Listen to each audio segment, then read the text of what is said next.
market's nuts these days. So it's not going to be at my Raceway today? Maybe not. Okay. I've seen like some of the gas stations. Buc-ee's? What's that? Buc-ee's? Would it be at Buc-ee's today? I bet Buc-ee's would have it. Okay. Or their own version of it. You can get some. Yeah. The middle is buck nuts. Yeah. Yeah. You can get it at Target. Beaver Nuggets. Target? Yep. Okay, thank you. All right, moving on to the next story in the world of energy drinks. Uh-oh. Taylor may have clued me in on what's happening here. Let's hear this. A recall has been issued for these blue raspberry Celsius energy drinks after there was a bit of a packaging order mix-up. Uh-oh. Some of these that were distributed have High Noon vodka seltzer in there and not Celsius energy drink. Oh, game changer. Yeah. So people are getting these, cracking them open. It's like, whoa, that's not an energy drink. That is a lawsuit waiting to happen right there, because if I pound a Celsius or two and then I'm driving. Yeah. Then you get pulled over. I swear, officer. I've just had the Celsius. I smell alcohol. No, I just had the Celsius. But also, how do you get them all back? If they're just in stores, how do you know which ones are contaminated? They didn't say. They said it was shipped. These were ones shipped to retailers in Florida, New York, Ohio, South Carolina, Virginia, and Wisconsin between July 21st and 23rd.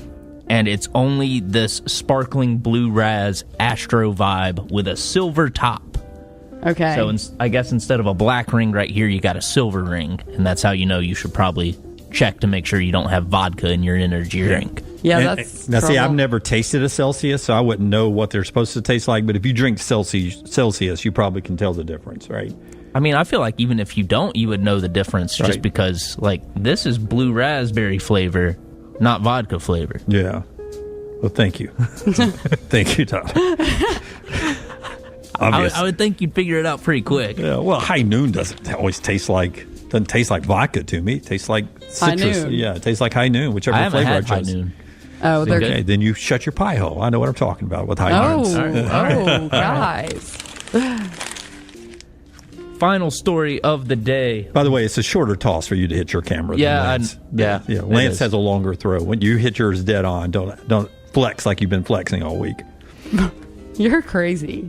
All right, Michael Jackson's dirty sock Oh, God. Oh no, thank you. sold at auction for $8,000. Oh, Why? it's his dirty sock. Yeah, it's a dirty sock he performed in, and it was found discarded near Jackson's dressing room after the concert in the southern city of Nimes in July 1997. And apparently Michael Jackson was big on these just like white athletic cruise socks, but like just bedazzling them with rhinestones. This looks like one of those socks where if you picked it up, it wouldn't move. It looks like it's crusted into that form. It's stiff, right? Yes. Yeah, It does absolutely. look pretty nasty. But Jackson can be seen wearing these socks in clips of him performing the song Billie Jean on the His Story World Tour. And now, decades later, this is covered in stains, and it's yellowed because of age. Yeah, sure has. It was initially valued between $3,400 and $4,500, but ended up going for $8,800 at the Nimes auction house. A Macau gaming resort in 2009 paid $350,000 for a glittery glove that Jackson wore when he first performed the moonwalk, and a hat sold for more than $80,000 from being worn just before that performance. So, Would you guys ever pay for the next round crazy on the go? memorabilia Whether you're piece driving like to that? work, running errands, sitting on the beach, or you just need a break from the real world, we can keep you company. Check out the next round, Mystery Fifth Hour, and our other shows on your favorite podcast app. We'll meet you there. Jim Dunaway, Lance Taylor, Ryan Brown. Live from the Birmingham Racecourse Casino Studios, the next round, presented by Bud Light, is on now.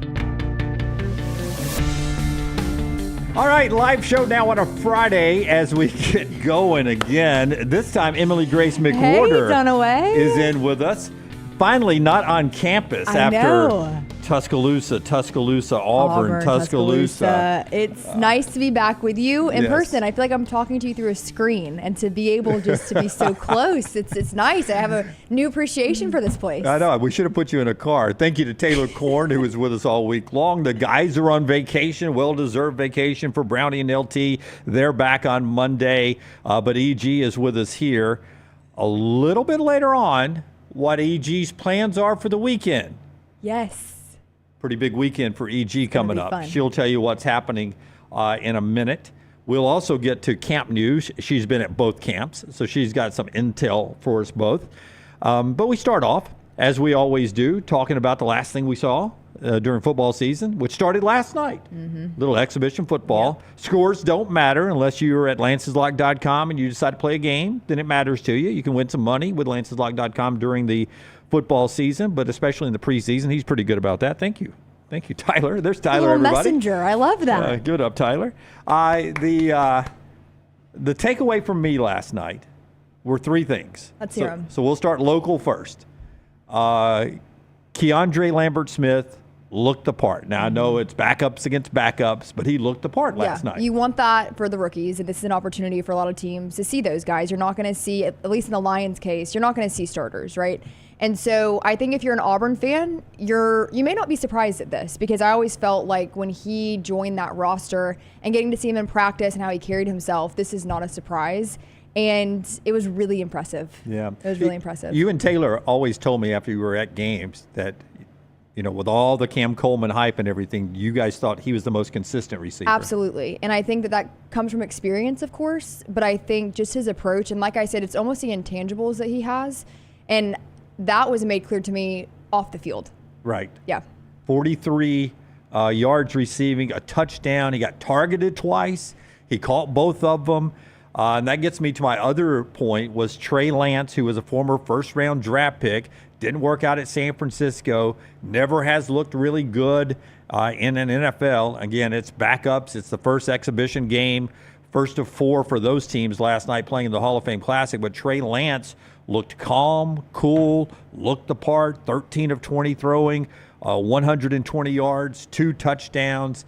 He'll be a very good backup for Justin Herbert. He's not going to be a starter. He's playing for the backup role. Looked like he won it last night. Do these games, in a way, get you to a new level of excitement for the season? How do you feel about these? Brown and I always talked about this, even back in our AM days together, that this first one, like, I watch Buccaneer preseason games because I'm a Bucs fan. He watches Dolphins. You watch your favorite team, or you get highlights of them, or you look at the box score and stuff. Like last night, Forster, how much of last night's game did you watch last evening? Zero. None. Zero. And even if it was a Falcons game, I probably wouldn't have watched that much. Right. Now, I like to go see my, I imagine in the chat room, if you're an Auburn fan or a Bama fan, you go and jump in and you want to see, Lambert-Smith have a good game. Yeah, some of your guys. Yeah. Or, last year, Terrion Arnold, Jahmyr Gibbs. I mean, you go and watch that, right?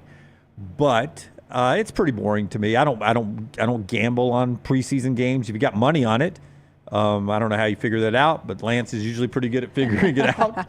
Who's going to play the twos and whose threes are better than whose threes. He's good at figuring that out at lanceslock.com. So I don't gamble on it. So I don't really enjoy it. But we always talk, Brown and I, about the first one because it's been a long summer and just seeing those uniforms on the field. So I turned it on last night for the uniforms. I feel like from my perspective, it just means that we're getting closer. The excitement is somewhat there, but the fact that that's the first game that we've seen and it's hot. Yep. I'm ready for fall. I'm ready for a cool breeze. Michael goes first quarter and done for him. Okay. Kyle makes a great point. Lions backups were terrible. Not good. Yeah, really terrible there. In fact, their backup quarterbacks with SEC ties, Kyle Allen and Hendon Hooker. If Jared Goff goes down, those guys have got to get better because they did not look good. They did not look good. But the final takeaway, and we'll move off of this exhibition game, a full exhibition weekend goes next weekend in the NFL. Was the technology of, let me get the name of it right, the Virtual Measurement System, the VMS. And it's supposed to save time. And you've got some intel on this. We do. I only saw one of them. I saw the first one. And Collinsworth, as he tends to do, was about to tell a story, and Tirico has to interrupt him. Right. And said, wait, we got our first ever virtual measurement system here. And then in what we do for a living, 30 seconds is not a short amount of time. No, it can feel like an eternity. When you're on a live broadcast, you don't have much to chat about.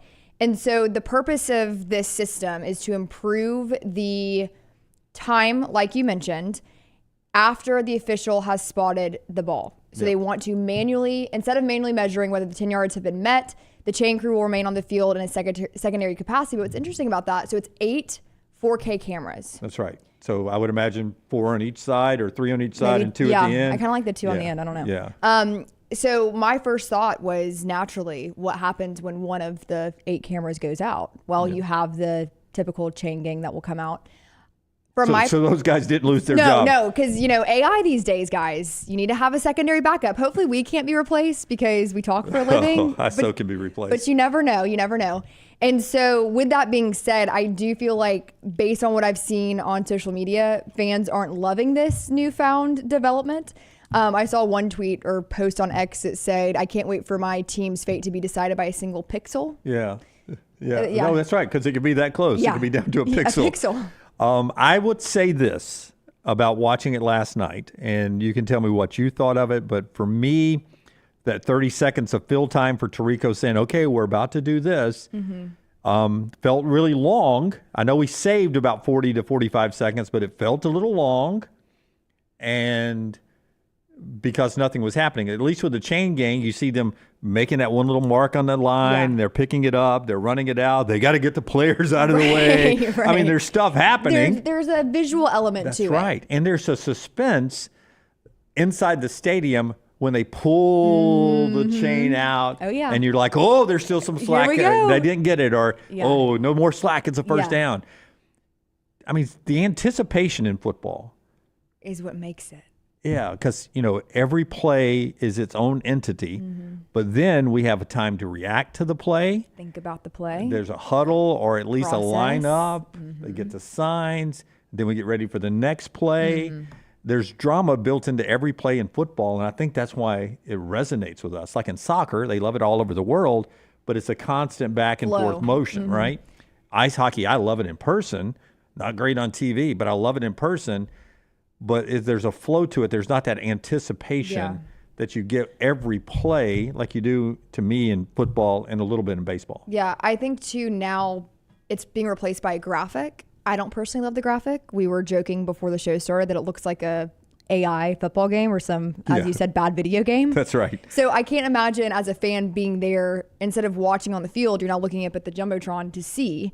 And this will not improve the spotting of the ball. This doesn't really apply. Right. And that's been people's biggest complaint, I would say. Yeah, it gave me a little, I hate to say it gave me a little Wimbledon French Open tennis feel to it last night. Yeah. Seeing that. That's a good comparison. That video, and then is it in? Is it out? Is it a first down or is it not? I didn't love it. I'll go ahead and say it. But I'm at that age where I yell at the clouds and all of that. But I didn't love it. Why fix what isn't broken? Yeah, I thought the chains worked fine. Me too. And I like the anticipation. And if we're getting down to worrying about saving 45 seconds, I mean, come on.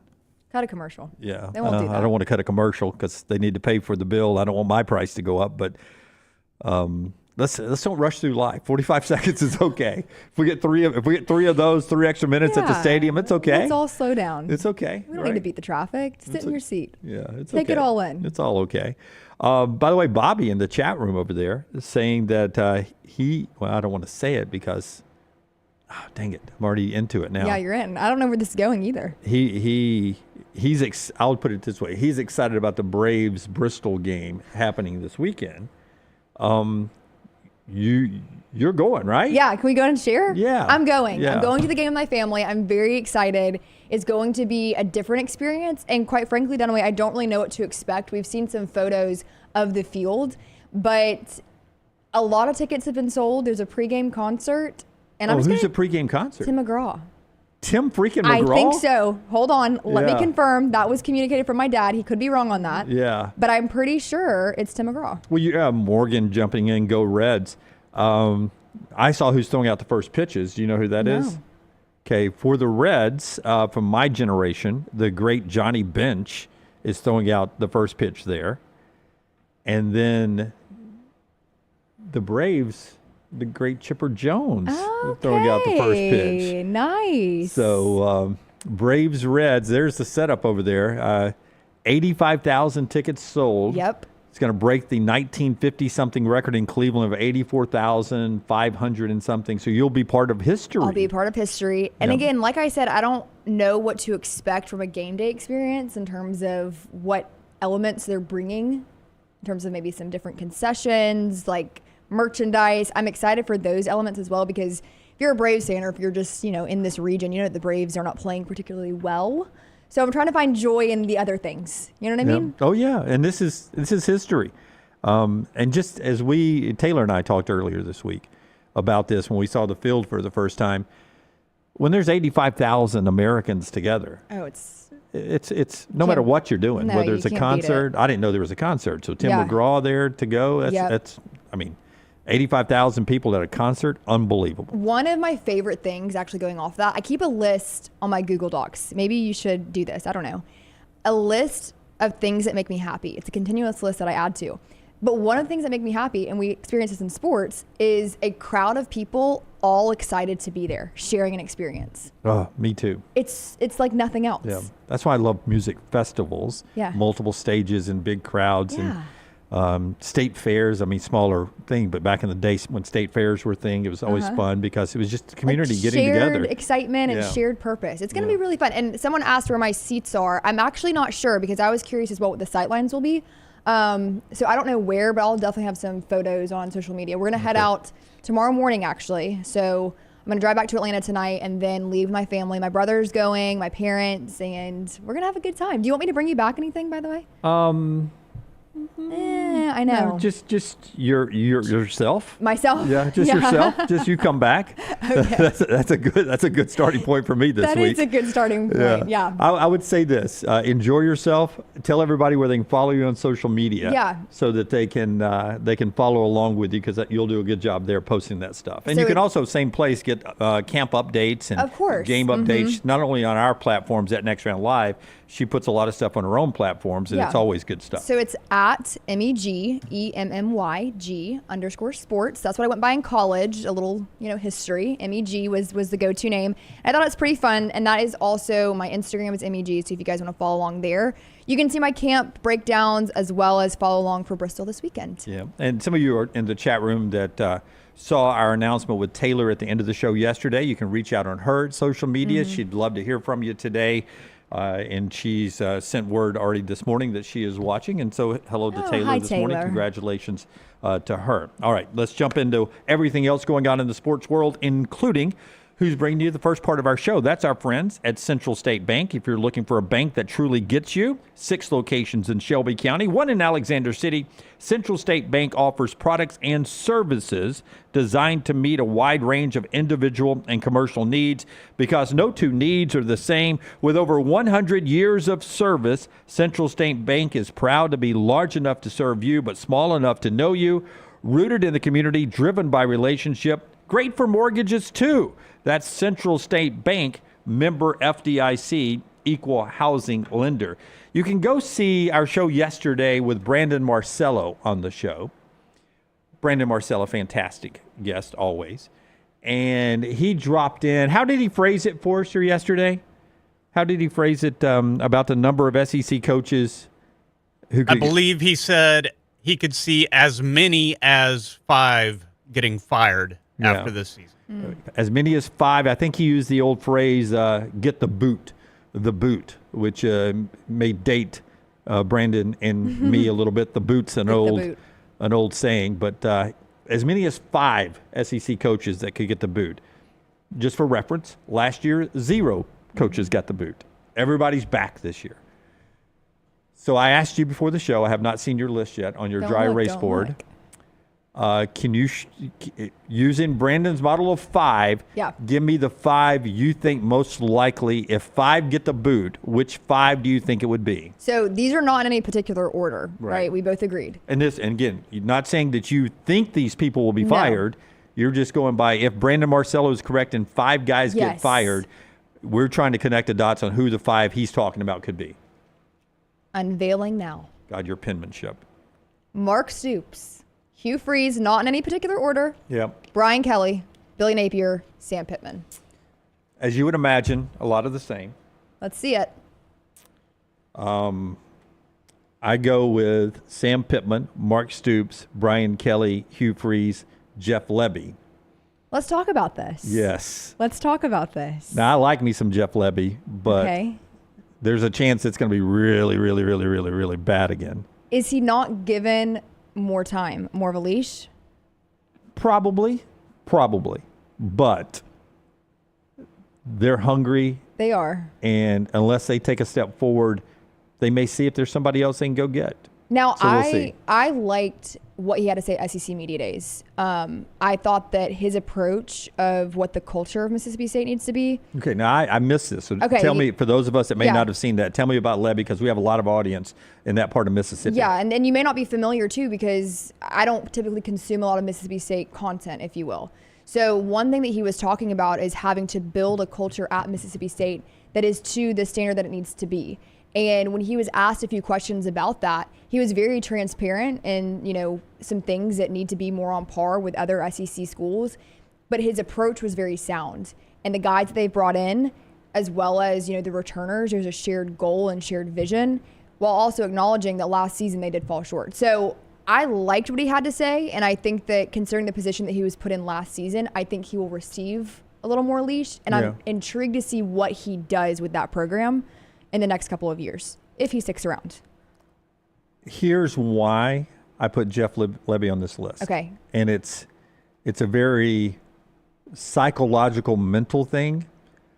Dan Mullen is back in coaching again. Mm-hmm. He's at UNLV. They're going to be pretty good, maybe the second best team in that league other than Boise State. And I think Mississippi State fans will loosely watch. They won't be tuned into every UNLV game, but they'll be aware that, dang, Dan Mullen's winning. God, remember how good we were when Dan Mullen was here? We were number one in a college football playoff ranking. That's a great point. And we can't get Dan Mullen back. Dan Mullen won't come back, but we can be that again. And if it goes as bad as it did last year, if they go 0 for the SEC, which is the projection, I could see them saying, let's try someone else. But then, to your point, you get on a cycle that Auburn's been on, and that's not good. No. That's not good.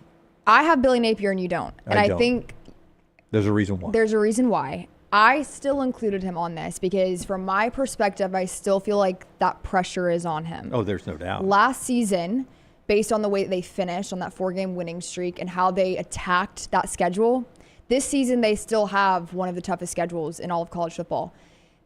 That alleviated a lot, but I don't think it's sustainable if this season does not meet the expectations of how they handled it previously. And that may be unfair to have that expectation. I think it partially is. DJ Lagway's health as well. That also, to me, might play a role in this. Yeah. Oh, banged up a lot. Banged up a lot.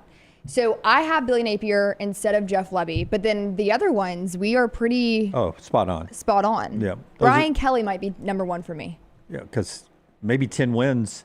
If he misses the playoffs, they may be like, let's go a different direction. Week 1. Yeah. Even. If he can't get that win week 1, I don't know. They haven't won one in a while. No. Couple of great sponsors, but here's who's on the show today. Excited about this guest list. Cory Reamer scheduled to be with us coming up in the next segment. Cory Reamer, part of the building of the dynasty in Tuscaloosa. The changeover to Nick Saban, the first national championship. We'll talk memories with Cory Reamer and his thoughts on where the Tide program is with the next coach. He recruited by the coach before Saban, played for Saban, and now is watching as Alabama switched to Kalen DeBoer. We'll get Cory Reamer's thoughts coming up in the next segment. The great Tom Hart, one of my favorite play-by-play guys, will be with us at 10 o'clock to start hour number 2. Tom Hart's on with Cole Kublik and Jordan Rogers. Did I get the name right? Rogers. That SEC Network primetime crew, one of the best crews in college football. And maybe you got sound down on these guys. You need to listen to them. They're fantastic. And Tom will be with us. Also has a little history with the Atlanta Braves with Tom Hart. I want to ask him if he's going to sneak into Bristol or something.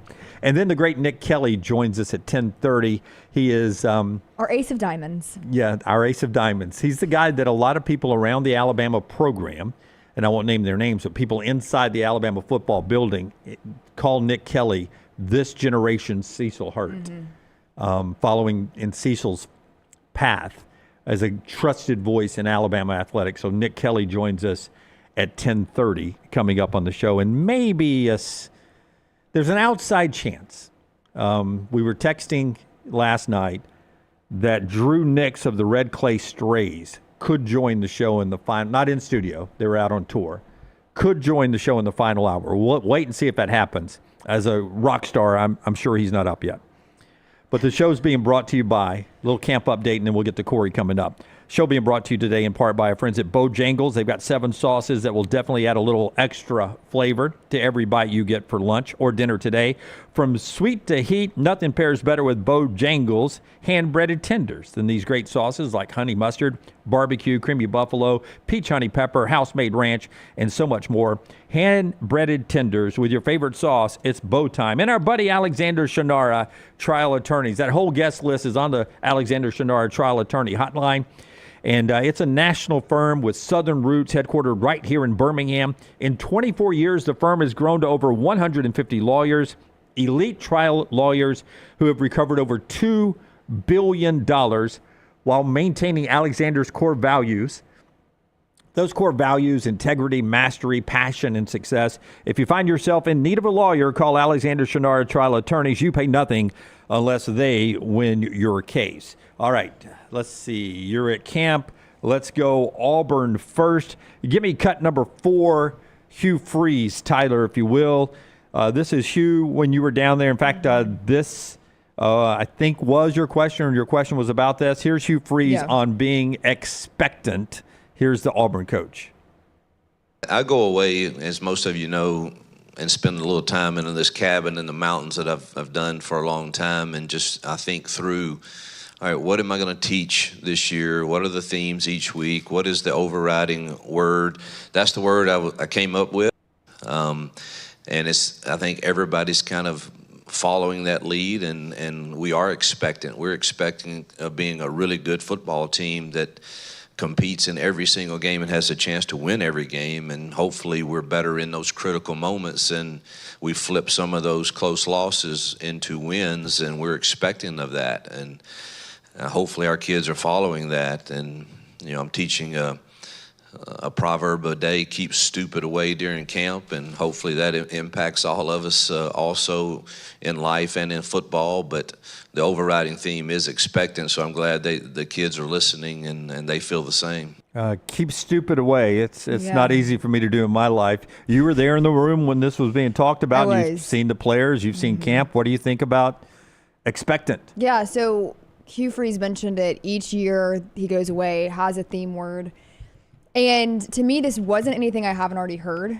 I'm sure you may feel the same way. And so my follow-up question to this was, Coach, when you look at those expectations, like you mentioned, this is nothing new. What has hindered your team from reaching that point, and how does that change this year? And I still really haven't gotten an answer to that. I don't know if you have come up with one either. No. He mentioned those close games and those critical moments, and those were things that, being at some of those games, it was painful to watch.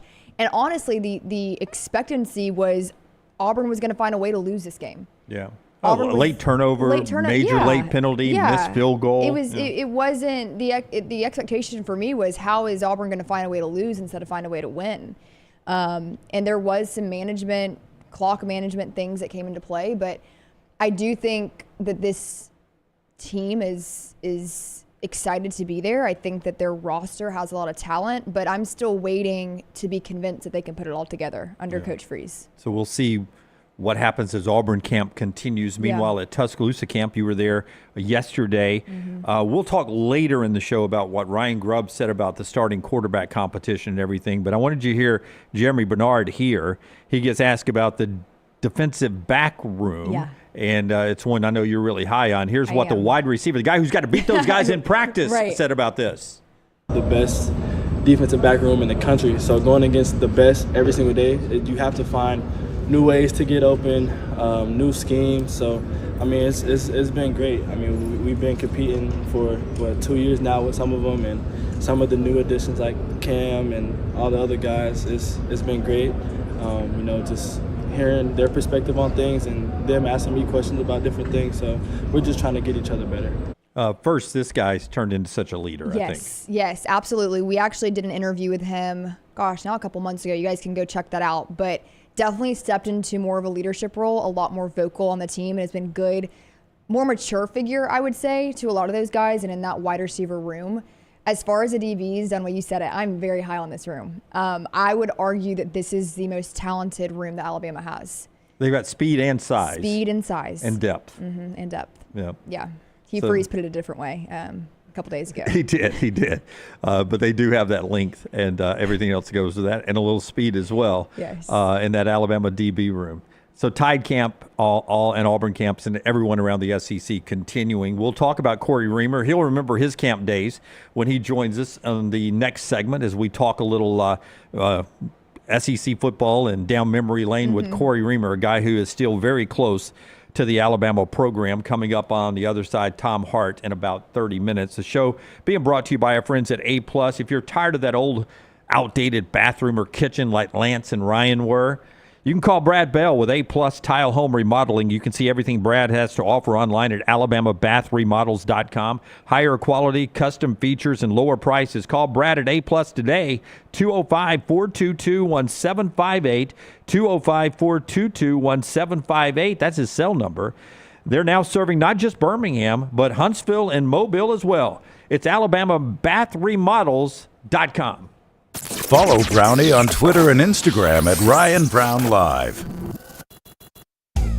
Have you been injured in an 18-wheeler accident, company truck accident, a car accident, or work-related accident? Call Alabama's largest personal injury firm. Alexander Shunnarah Trial Attorneys will fight for every dollar you deserve, and it won't cost you a dime. Trust me.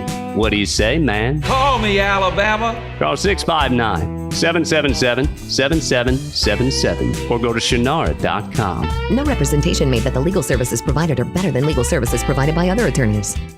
This hour of The Next Round is presented by the Birmingham Racecourse Casino, now featuring 7 days of giveaways with your chance to win a share of up to $125,000. The more you visit the Birmingham Racecourse Casino, the more chances you have to win.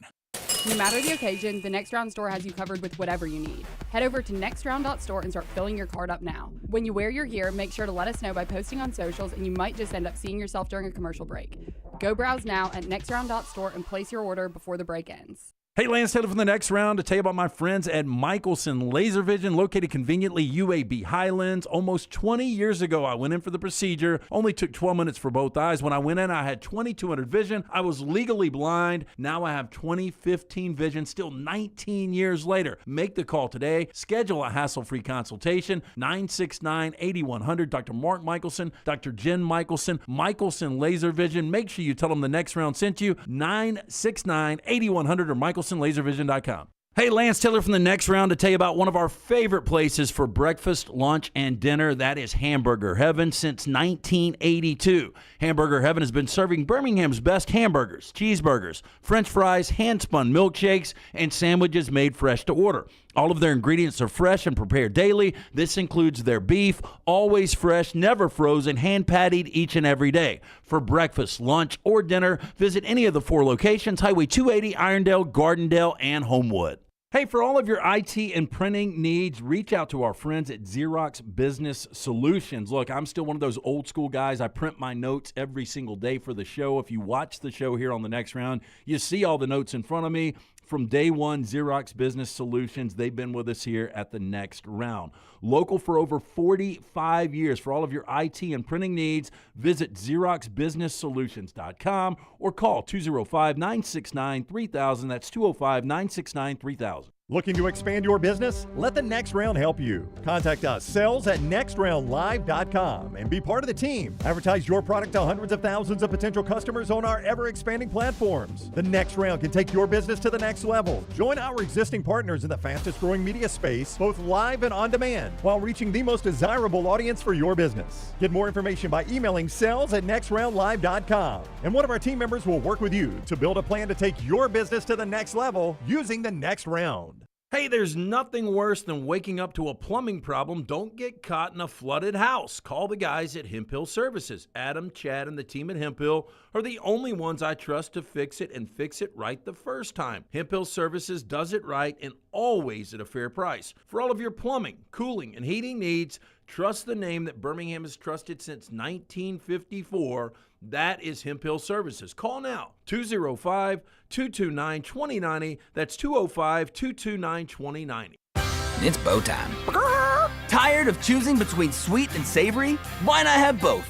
Introducing Bojangles' new chicken and bowberry waffles. The bold Cajun chicken filet you love, now drizzled with a bowberry honey glaze and sandwiched between two warm waffles. Which means your favorite meal of the day just met your new favorite dish. And lucky for you, it's served all day. But it's only here for a limited time, so try chicken and bowberry waffles at Bojangles today. It's bow time.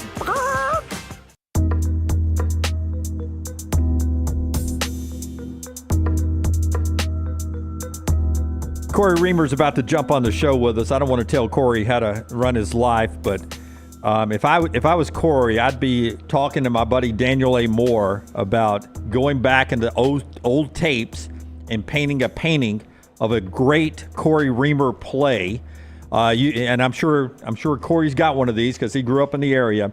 Our friends at New Life Art, they bring you the limited edition prints of Daniel A. Moore, including collegiate classics like Nick Saban's national championships, the legends, all the great moments from the Iron Bowl, and so much more.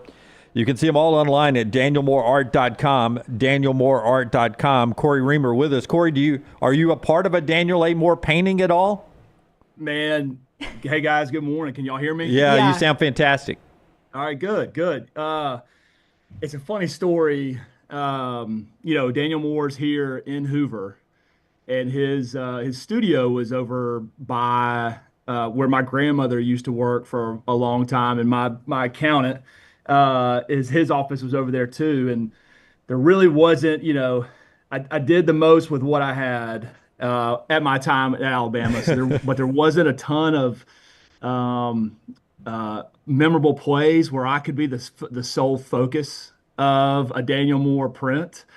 But I managed to find my way into one. It's the Greg McElroy, tiptoeing down the sideline in the SEC championship game.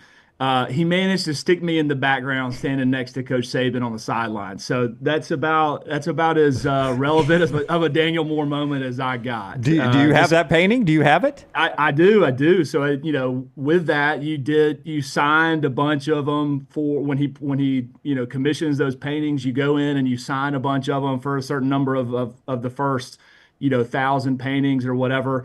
The funny part about that was, if you look at the tape or rewatch that play, there is a number 13 that is standing in the background.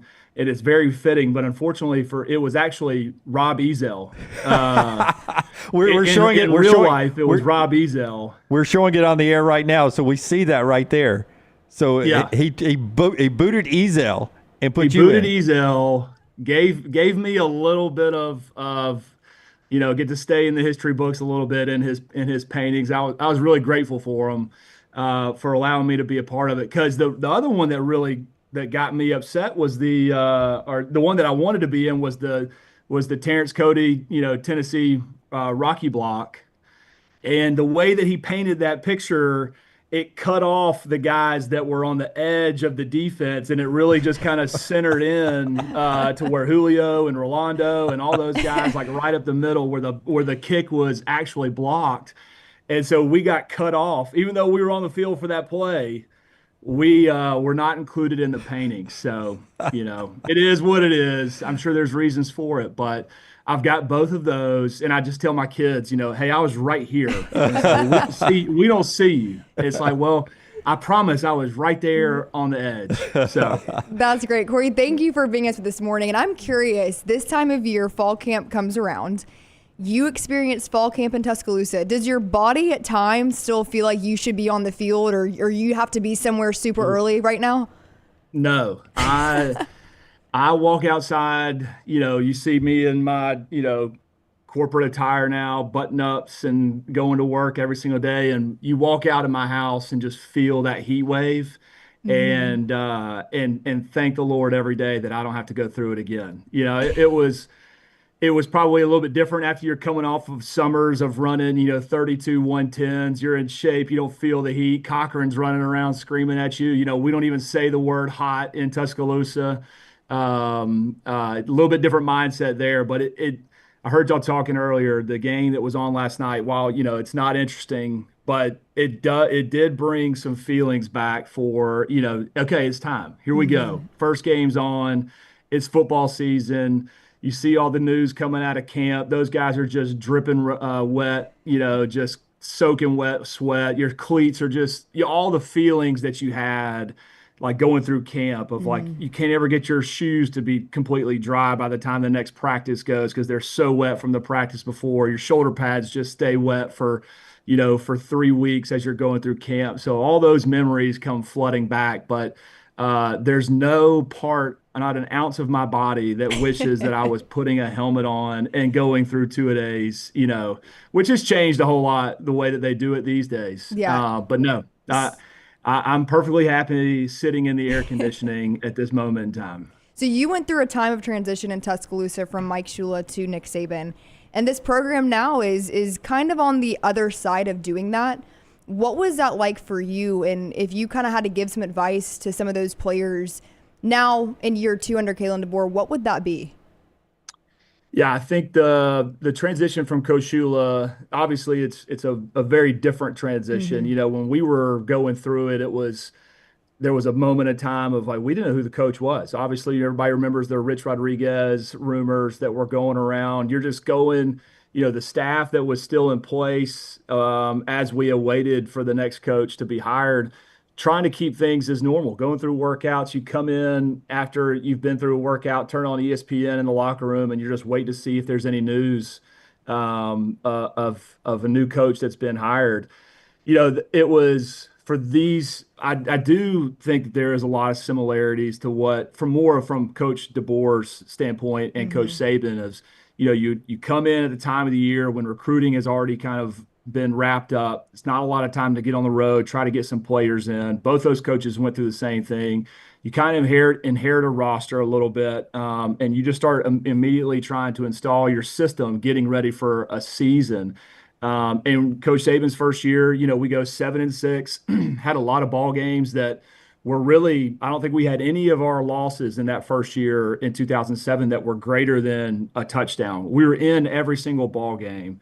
And last year, a lot of the games that we lost outside of maybe one were very close. And then all of a sudden now you've got that second year, that sophomore season of a new staff, new roster. They're able to recruit, they're a full class, and everything kind of changes. You get some of these players, even though Coach DeBoer's roster that he inherited were guys that were part of Coach Saban's, recruiting. They were all guys that were good players, but that didn't mean necessarily that they bought into what Coach DeBoer was trying to do. And I think you've heard Ryan Williams and a few other players talk about, now we've got a full team of guys, the ones that stuck around, the ones that want to be here. And you could feel that transition. You could feel the difference between the summer workouts, the first, year to the second year, how much those guys and everybody on the team was really rowing in the same direction. And I think that's the biggest thing for this season, which has got, one of the reasons why I'm so excited about this year. It just feels like he's got his systems in place, his coaches in place, the rosters in place, and these guys are working towards a common goal. And they don't have, some of those major players that were starters last year or were starters in 2007 that aren't, they're not both feet in. They're, they got one foot in the boat, they got one foot out. not completely bought in. You've got to have that. You see it all over college football these days. It's if you don't have the entire team kind of going in that direction, it's hard to go out there and reach the playoffs and reach that championship game. So I think that's the two similarities, telling these guys like, all right, you've gone through this, you understand the lingo, you got to know each other. Here's what, Coach Saban's not coming back. This is what the future looks like. And let's go out there and see if we can't, gel as a team and find ways to win every ball game. Yeah, I'm interested about this, Cory. We won't keep you much longer, but the roster you guys built, there was continuity. And while Coach Saban was there, he could bring in a big recruit, and then he'd work his way on to special teams, and then he was on the 2 deep or a starter, depending on how good you were.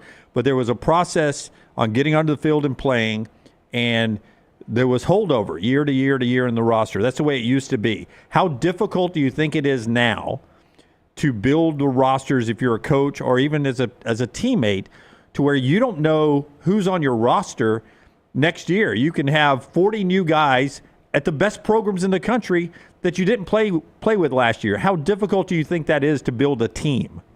Yeah, I mean, y'all can talk about it too. It's just as hard as it is to report on these teams. Being a part of the Crimson Tide Sports Network and having, not even like significant roles in it, but doing radio shows and trying to talk about these teams each year that rolls around, you're looking at the roster and you're like, I don't even know where these kids come from. Or you're watching a TV broadcast and somebody makes a play for us and you're like, who is that? Where'd he come from? And the TV broadcasters are, here's so-and-so who started his college career out at, East Mississippi Community College and transferred to Illinois. Now he's, at Northwestern and now he's at Alabama. It's like we're, trying to manage it as in your role and now my role of trying to give thoughts on the team.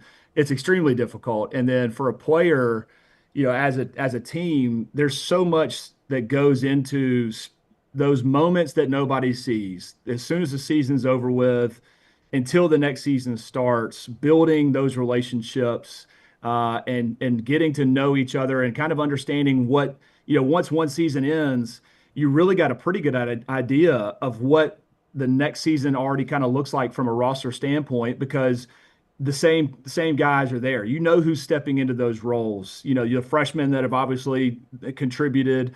And then now, if you're a guy, I'll think about it from my standpoint, every signing day, it was like, all right, what 5-star or 4 stars did we just sign? And who am I competing against to try to keep my job every single year?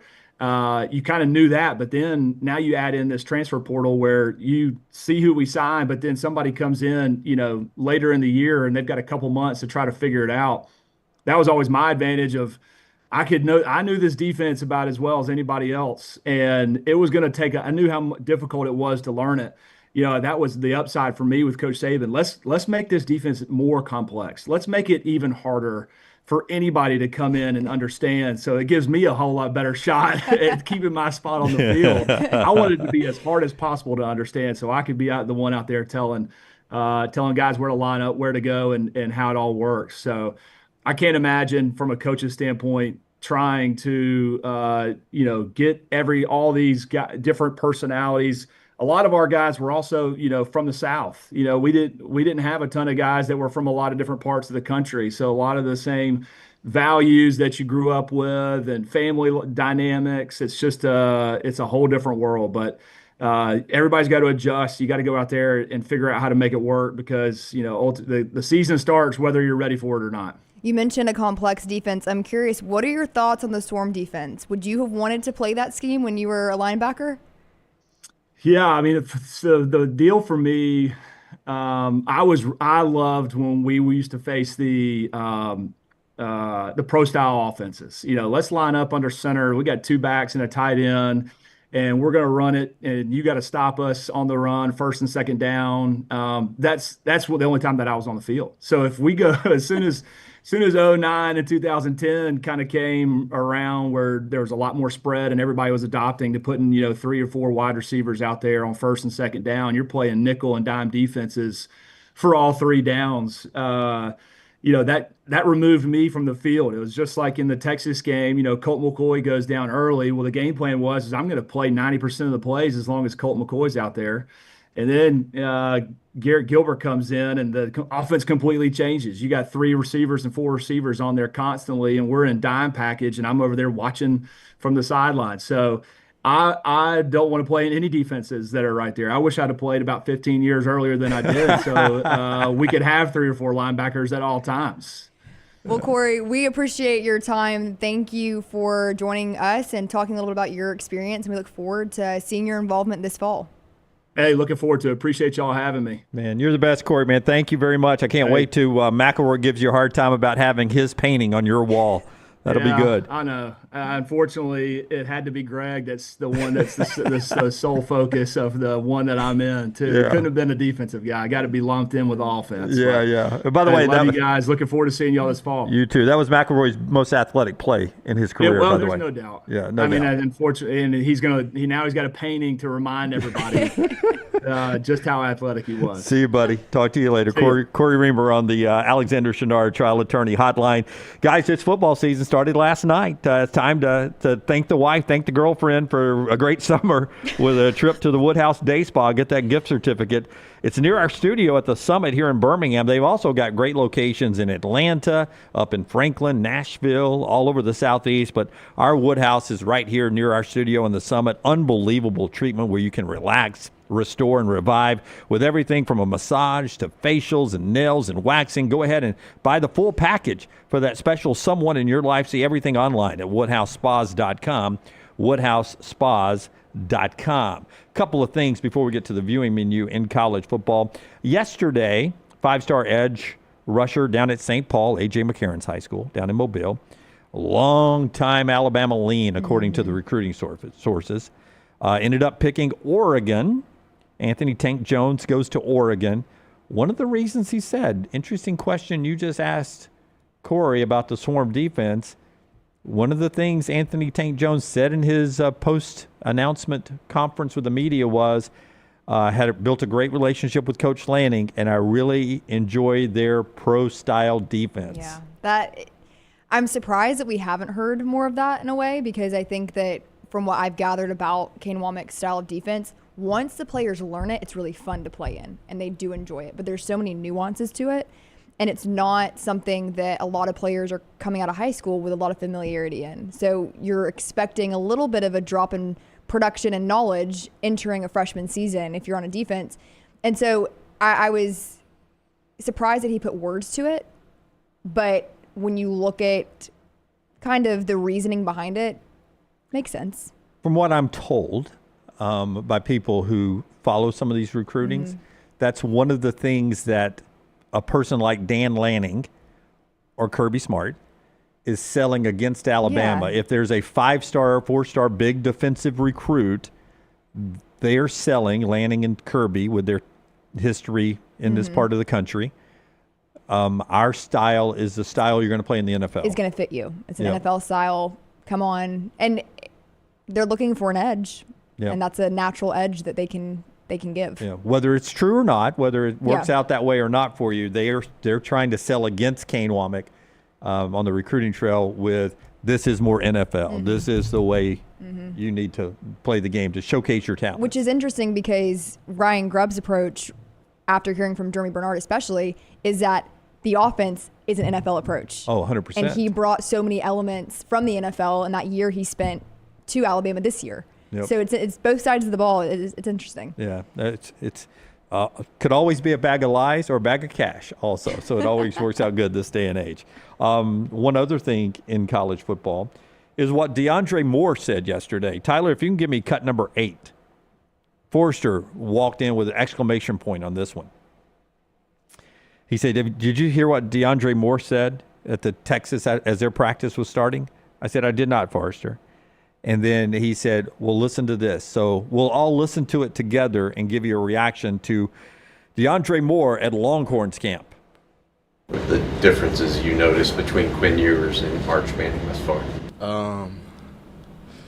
One had baby wheels and one had super wheels. Which one's which then? Oh, you know. What? Arch's footballs come with a little bit more of a zip. Quinn's wear a little bit more of a pillow, a little bit of a cushion. He'll kind of loft it in there. Arch is zipping that thing in there, getting it to you. Dang. Okay, give me your reaction to that. Well, I know who is who. Yeah. Quinn had the baby wheels. Yes. Wasn't exactly known for the most mobility, whereas Arch is. Yeah. But I didn't expect the pillow comment. Yeah. The soft catchable ball, though. You can say, I would sell my soft toss as a catchable ball. I would too. Maybe I would prefer it. I don't know. Yeah. I mean, yesterday was mine and Maggie's anniversary. I had to obviously be a good salesperson to land such a hot wife. So I would package up soft tosses as in catchable. Yeah, catchable, comfortable. Ball.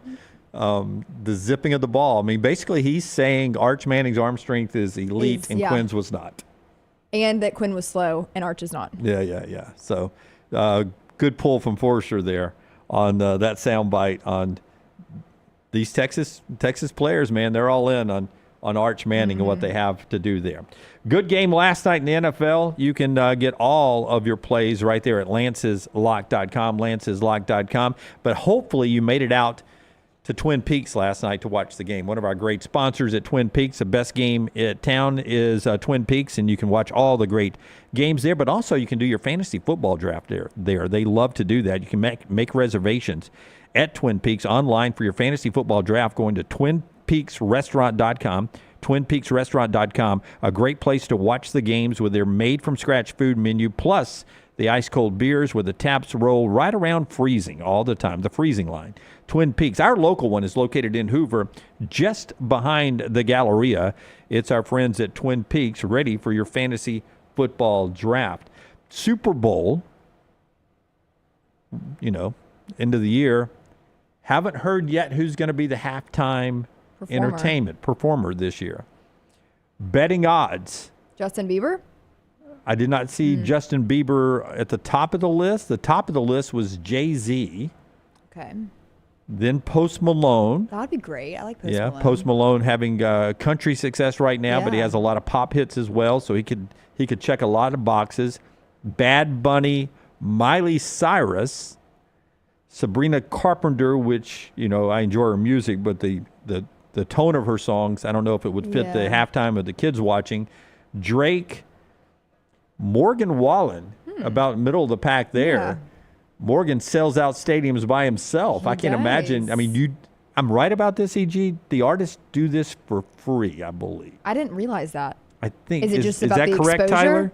That is correct, I believe. They do not get paid for the performance because you're getting so many eyeballs on you. Yeah, and like there's so many streams of your songs after the Super Bowl that you make money that way, right? Who would you want out of that list? Well, I love Morgan Wallen, so I mean. Yeah, I think.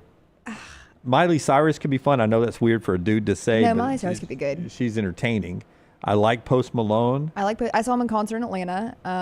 He's great. I don't know how he would do filling a Super Bowl stage, though, if that makes sense. No, I understand. You need a performer. That's right. Like Katy Perry rode in on a Trojan horse. And then had the shark moment. Right. Yeah. Right. We will not see Taylor Swift doing that. Yeah, Taylor Swift right after Morgan Wallen. No way. It's in play now because it used to be the Pepsi halftime show, and she was always a Coke person. So now that it's sponsored by Apple or Verizon or whoever sponsors, she could do it now, but she is in between tours. She is, but I don't think that's very Taylor of her to do a free show, and I don't know. Yeah, I don't see it happening, but I could be wrong. I think she'd be great, but Dua Lipa. I like Dua Lipa. I don't love Dua Lipa. She doesn't really do it for me. Yeah, well. But she'd be a good performer. Yeah. Morgan Wallen would be fabulous. There's DNA reasons why. Yeah. Dua Lipa, not Dua Lipa. Yeah. Anyway, it's a good list. It is a good list. I mean, I'm not mad about any of them. We never duplicated, have we?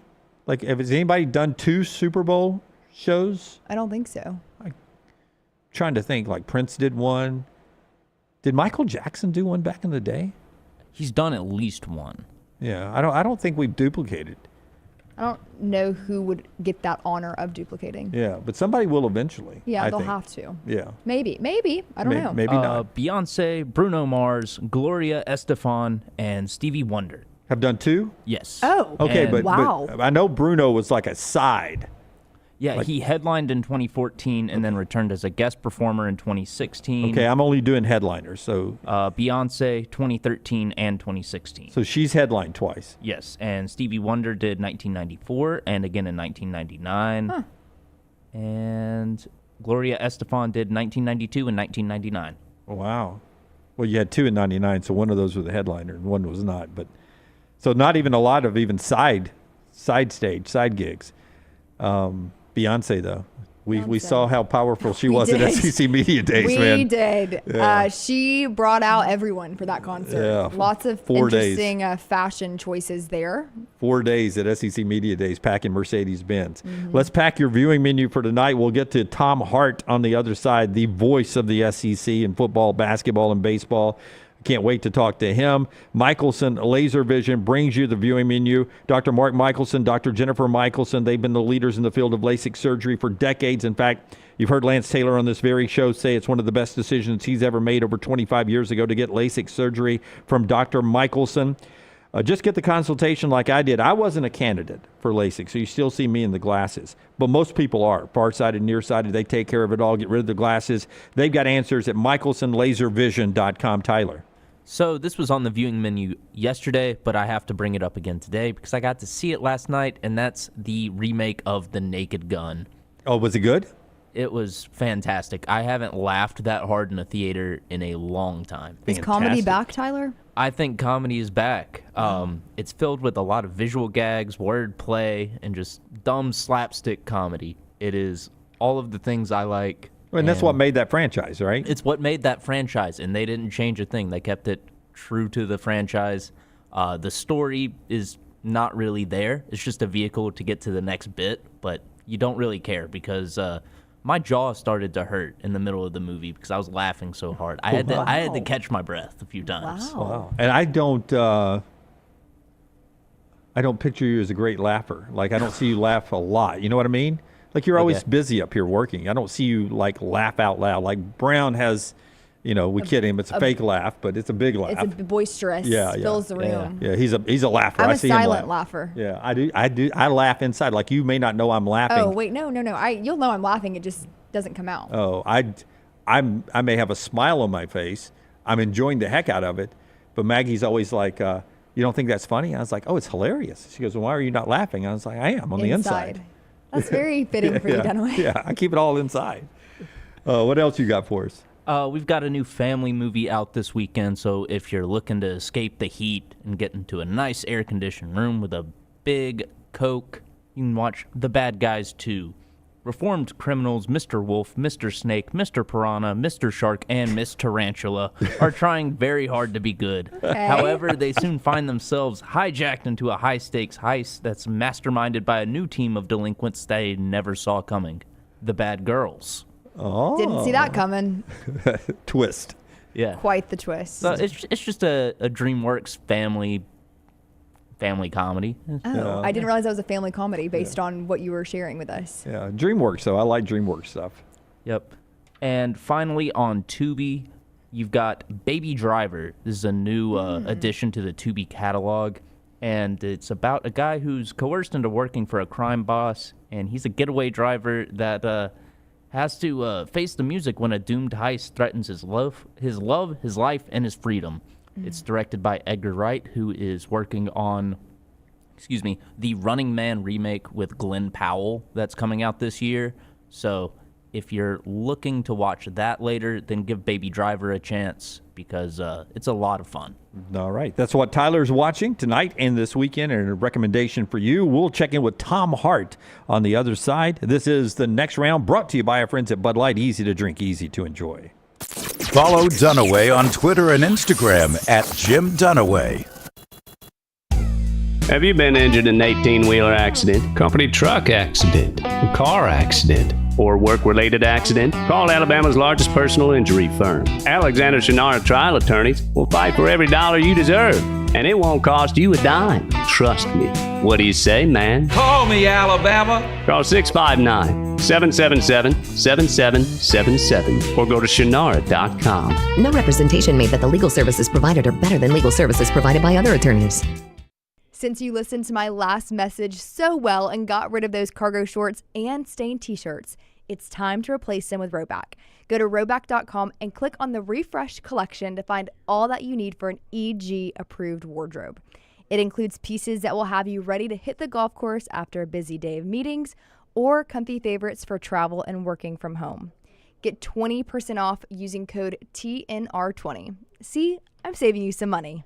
If you're looking to expand business and inform the Next Round audience about your exciting brand, contact us. Send an email to sales@nextroundlive.com to be a part of the team and advertise your product to hundreds of thousands of potential customers on our ever-expanding platform. Join our existing partners in the fastest-growing media space, both live and on demand, and reach the most desirable audience for your business. Get information and more by emailing sales@nextroundlive.com, and one of our team members will work with you to take your business to the next level with the Next Round. Hey, Lance Taylor from the Next Round to tell you about my friends at Michelson Laser Vision, located conveniently UAB Highlands. Almost 20 years ago, I went in for the procedure. Only took 12 minutes for both eyes. When I went in, I had 2200 vision. I was legally blind. Now I have 20/15 vision, still 19 years later. Make the call today. Schedule a hassle-free consultation. 969-8100. Dr. Mark Michelson, Dr. Jen Michelson, Michelson Laser Vision. Make sure you tell them the Next Round sent you. 969-8100 or MichelsonLaserVision.com. Hey, there's nothing worse than waking up to a plumbing problem. Don't get caught in a flooded house. Call the guys at Hemp Hill Services. Adam, Chad, and the team at Hemp Hill are the only ones I trust to fix it and fix it right the first time. Hemp Hill Services does it right and always at a fair price. For all of your plumbing, cooling, and heating needs, trust the name that Birmingham has trusted since 1954. That is Hemp Hill Services. Call now, 205-229-2090. That's 205-229-2090. As we all know, there's no off season when it comes to college football. If you want to stay in the know with all things Auburn, join us over on thebarnauburn.com and get $25 off your annual subscription. We'll keep you up to date and give you exclusive content all the way to the first Saturday of football season on thebarnauburn.com. The World Wide Web is a large place. Find all your favorite people and content in the same spot. NextRoundLive.com is full of wonderful tidbits about the show you know and love. Find our gear, listen to your favorite personalities, follow our socials, and enjoy your trip to NextRoundLive.com. Stop by the New York Butcher Shop and pick up the finest in certified Angus prime beef steaks and burgers, premium pork chops, ribs, and all-natural chicken cut to order just for you. Their chef-prepared entrees and side dishes are the perfect dinner-to-go choice for your family and are ready to heat at home. With a great selection of fine wines and desserts, the New York Butcher Shop is your one-stop dinner shop. 2 locations to serve you, Cahaba Heights and on Highway 119 in Greystone. The New York Butcher Shop. Rare quality, well-done service. It's bow time. Tired of choosing between sweet and savory? Why not have both? Introducing Bojangles' new chicken and bowberry waffles. The bold Cajun chicken filet you love, now drizzled with a bowberry honey glaze and sandwiched between 2 warm waffles. Which means your favorite meal of the day just met your new favorite dish. And lucky for you, it's served all day. But it's only here for a limited time, so try chicken and bowberry waffles at Bojangles today. It's bow time. Jim Dunaway, Lance Taylor, Ryan Brown, live from the Birmingham Racecourse Casino Studios. The Next Round, presented by Bud Light, is on now. All right, Brownie and LT back with us on Monday. So I've asked a lot of my friends and colleagues and people I admire to help out throughout the week. Emily Grace McWhorter sitting in with me today, and I've wanted this guy on the show for so long. You know, they say you shouldn't meet your idols, but I had a chance to meet Tom Hart years ago, and he's one of the nicest guys in the world, and I say it on the show all the time, and I'll say it in front of him.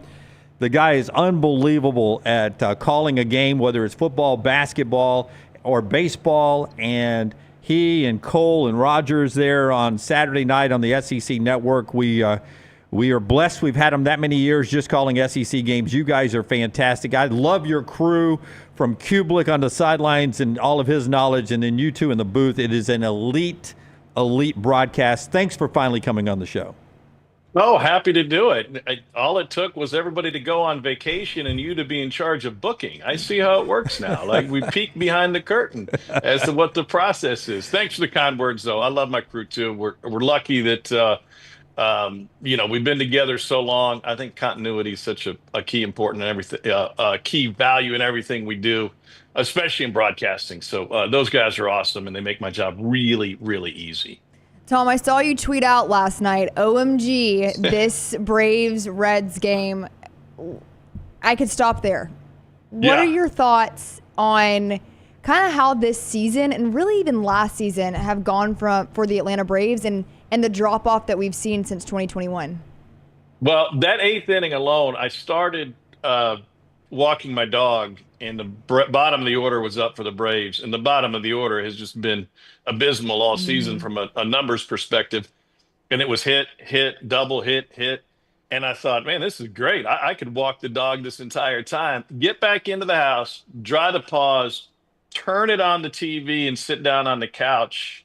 And then it's single, double, home run, double, home run. I was blown away. That's what that ballpark can do. Great American Ballpark's really small. It's very hitter friendly. I was just surprised that the Braves put up that many runs without a home run. I think that was a big surprise to me. But, there's no secret. The season has been a major disappointment. You can point specifically to the injuries and the desire to stay under some of the luxury cap tax this season. I think tied the hands of Alex Anthopoulos in terms of going out and replacing a lot of the talent that they lost. They weren't going to match the Max Fried money. That was a given. He was going to be off to a place like the Yankees, if not the Yankees. But they also failed to spend in some other areas, especially replacing some bullpen pieces as well. And then it leaves you vulnerable to injury. And that's what happened. I was surprised, though, I will say this. They didn't move a couple of pieces yesterday because this season is a wash. And I think it's interesting to note that, there's not much to play for in terms of the postseason this year, but it's still a goal to entertain one of the largest geographic footprints in terms of a fan base and to keep people coming to the ballpark and to the Battery. And I think that's really important. Yeah, that was actually my next question. Was the deadline just felt a little abysmal, that Braves fans expected a lot more from Alex Anthopoulos to work with what he has. And you mentioned some of those pieces that you were surprised didn't get utilized or traded. Can you talk about some of those and what you're looking at for the rest of the season to keep Braves fans entertained? Yeah, I think those pieces that weren't moved, you're seeing a direct result of how important it is to be a consistent performer in Major League Baseball. Raisel Iglesias, Marcello Zuna, not only have they had down seasons, but over the last, I don't have their game logs in front of me, but you could Marcel went through a stretch of about 3 weeks there within the last month that were just abysmal. And it cratered. It was a hip injury to start the season, but it cratered what you could get back from him. I think he was probably willing to go places with his no trade clause, but you just weren't going to get anything of value back based on where he's been the last 4 weeks. And Raisel, the same thing. So you have expiring contracts and you'd love to get something for them, but it shows the value of that consistency throughout the season. I give you an example of a former Braves player that's the opposite of that is Charlie Morton, right? Charlie goes to the Orioles. He has a horrible start to the season. His April was just horrendous. His May wasn't that much better. Then he started getting a little bit better here and there. Now, all of a sudden, as the Orioles continue kind of on this downward trend and Charlie's going the opposite direction and he's going up, now he's valuable to a playoff contender. And so they're able to move him. So to me, it's all about timing with those individual pieces, and you add them all up. Several underperforming individuals overall this season for Atlanta. We get all these analytics on this platform since we moved to this, real-time analytics, and we have a huge Braves audience. And I would imagine for a lot of them, the first time they ever saw you were on Braves broadcast. What was your favorite part about those days when young Tom Hart was on those Braves broadcasts? Well, the four-star hotels didn't hurt. The charter jet travel didn't hurt. There was no catching the 6 a.m. out of Golden Triangle to try and get home. So that that was a key perk. I think just being around so many great players.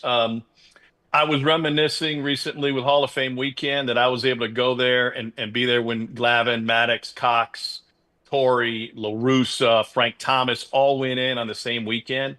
And we were there covering it and in Cooperstown for 3 days. And that was an amazing experience. If you're a baseball fan and you haven't been to Cooperstown, you don't have to go during Hall of Fame weekend. But if you go during Hall of Fame weekend, it's like showing up at the Academy Awards. You know, there's Ozzie Smith, there's George Brett, there's, well, I was going to say Pete Rose. He wouldn't be there. But you get what I'm saying. All of the big names and all those Hall of Famers are there and present, and that's really cool. And then, you know, my run with him coincided with the end of Chipper's run, and knowing how important he is to Braves country and, you know, being with the same organization and in the big leagues with the same team for 20 years, I thought was amazing.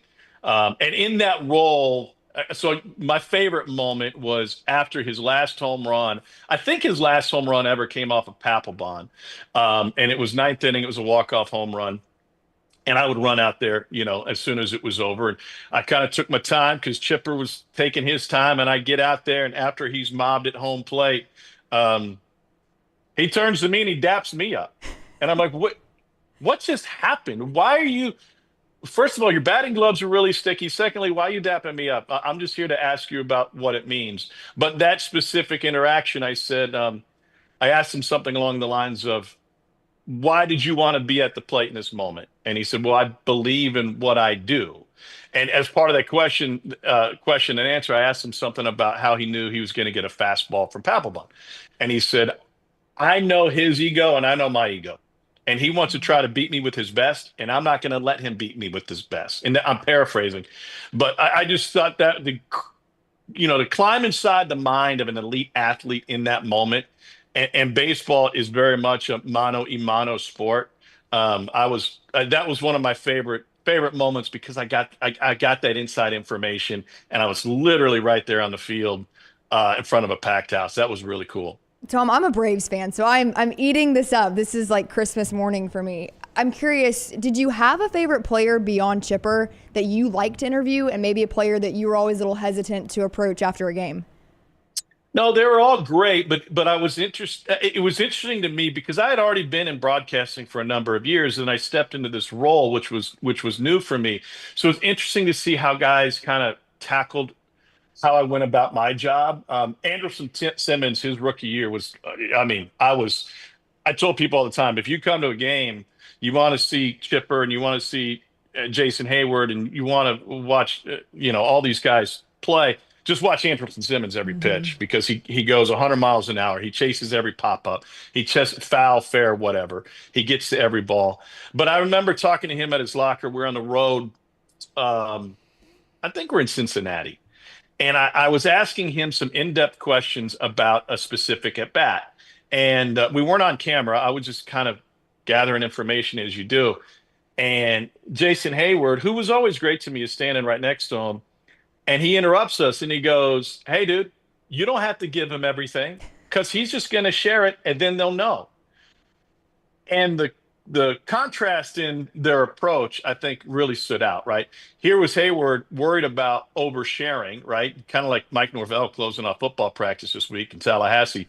And here was Anderson Simmons, who was, just a rookie who was more than happy to share and walk me through the process and what it means. So that was really cool. B.J. Upton became a big, I became a big fan of his. I didn't see that going in, but he's just such a great down-to-earth guy. And I can go down the entire roster. I still run into these guys here and there. Chris Medlin's awesome. I got stories. I got stories for days. But since you're a Braves fan, let me share this one. It was Chipper's last home game, and I'm down there in the camera well at Turner Field, and he got on base. I think he got walked. He got a base hitter, got walked, and it's late. It's the 7th inning or so. And Freddie Gonzalez just kind of whistles to him. And I'm right next to Freddie. Like I could reach out and grab his shoulder. And Chipper looks back in the dugout at Freddie. And Freddie motions to him like, hey, I'm going to take you out of the game. And what was left unsaid is, I'm going to take you out. You're going to get your ovation, which you deserve. And Chipper, very nonchalantly, nobody could have caught that, just kind of waved him off. No, I'm good. I'm good. So after I asked Chipper about it, and I said, hey, was Freddie trying to get you out of the game and get you an ovation and get you out for the last couple innings? He said, yeah, you saw that. I go, yeah, what? Why didn't you come out? And he goes, well, I was always taught to finish what you start. Wow. He said, I started the game. I'm going to finish it. The applause would have been fine. It's great. It's good for the fans. He goes, but my dad always taught me, you start the game, you finish the game. Why would I just randomly come out? And so there was, even more insight. I mean, we could put a bucket of beer out there or a bottle and just go for days on traveling with those guys for parts of 3 seasons. It was awesome. I was at that we game. own this, so we can go all day. Yeah. So we'll stay as long as you want to. Well, Go ahead. I was going to tell you, Tom, I was at that game, Chipper's last home game at Turner Field, wearing a Thank You, Larry homemade T-shirt. Yeah. Wow. Oh, yeah, I need to find a picture of it. But I was there, and I have great memories at Turner Field, and then eventually Truist Park, where I spent a lot of time there. Yeah. Let me share this one with you, though, Okay. because this is from an insight perspective, this is my favorite Chipper story. And I haven't looked up the box score, so some of the details may be a little bit fuzzy. But it was a game at Wrigley, and Wrigley was the best, right? Because they're all day games. You get up, you grab your Starbucks, you go to the ballpark, you knock out some work, you watch a game, you sit in the sun, and you're done by 5:00, and you're back at the hotel, and then you go out and have a nice dinner. So, in this particular game, Eric O'Flaherty threw, I assume, the 7th inning, 7th or 8th. And he and Brian McCann decided to hit a player on the Cubs team. This was the 7th. Flaherty threw the 7th. So they hit a guy. And I don't even remember who the player was that they hit. The Braves had a 2-run lead, give or take. Lo and behold, because they hit that guy, and then somebody got walked in the 8th. In the 9th inning, Alfonso Soriano comes to the plate, hits a walk-off double, Cubs win. Yada, yada. We finish our post-game stuff, jump in the cab, go back to the Westin, and I'm down at the bar, in the corner of the bar, and it is packed. It's a Friday afternoon as the team bus pulls up. And the first 2 guys off the bus are Larry Wayne Jones, practically dragging Eric O'Flaherty. He's got his head down, and if he had a tail, it would have been between his legs, right? And Chipper walks in the crowded bar, and he surveys, and he sees I'm in the corner. There's a little bit of space. And he makes a beeline for the corner, and he looks at me, and he says, what are you drinking? I told him, and he goes, you going to have another? I said, yeah. And he goes, okay. He goes, I'm going to have the same thing. We need 3 doubles. And O'Flaherty kind of flinched, like, well, no, you're getting one too. And for 45 minutes, I listened into Chipper. And it wasn't, I don't mean to make O'Flaherty look bad, but it was just the opportunity for a veteran to teach a guy the ways of the game. And he said, you cannot hit him in that situation. If you want to dot a guy, you wait until spring training. If you and Mac are so mad that you have to hit the guy, then you're still going to be mad next March. But you cost us the game. And I am shortening a 45-minute conversation down to 3 minutes. But about 5 minutes into it, there was a break, and I turned to him and I said, hey, man, I can bounce if you want. And he goes, in his drawl, he's like, no, be good for you to hear this S2. Stick around. You probably know more about it than this dumbass. And that was part of the education, being on that bus and being on the plane and being at the ballpark every day. Not as specific as a Hall of Famer teaching a pitcher when the proper time to hit an opposing batter is and how he cost them the game. But that was the best example of it. And by the way, and I'm going to tie it back into where these Braves are now. A lot has been written about the leadership that they've lost over the last couple of years, and that you cleave off pieces of that leadership and you start to lose the locker room in terms of a competition standpoint. That team, David Ross, Chipper Jones, I could go all the way down the line, was full of guys who knew how to lead, even if they weren't, Rossi wasn't even playing every day. But I learned the value of that, being around those guys and seeing not only how they went about their business, but how they shared information with others to try and pull them up, their level of understanding up to where the veterans were. I love that. I love the passing of knowledge. I love that you got to to see part of it. When you and Cole and Jordan get on a call or meet with coaches in the SEC and y'all's time together, has there been a coach or two that you've found in y'all's meetings that have coached you guys up in a way that you feel so much smarter when you leave those meetings, or that you've enjoyed? There's a lot of them. What I've found over the years is that the more prepared you are to go into a meeting with a coach, head coach, coordinator, whatever, the more you get back in return, right? And I probably should have learned that when I was in school, and people always said the more you put into something, the better. Yeah, in one ear, out the other, right?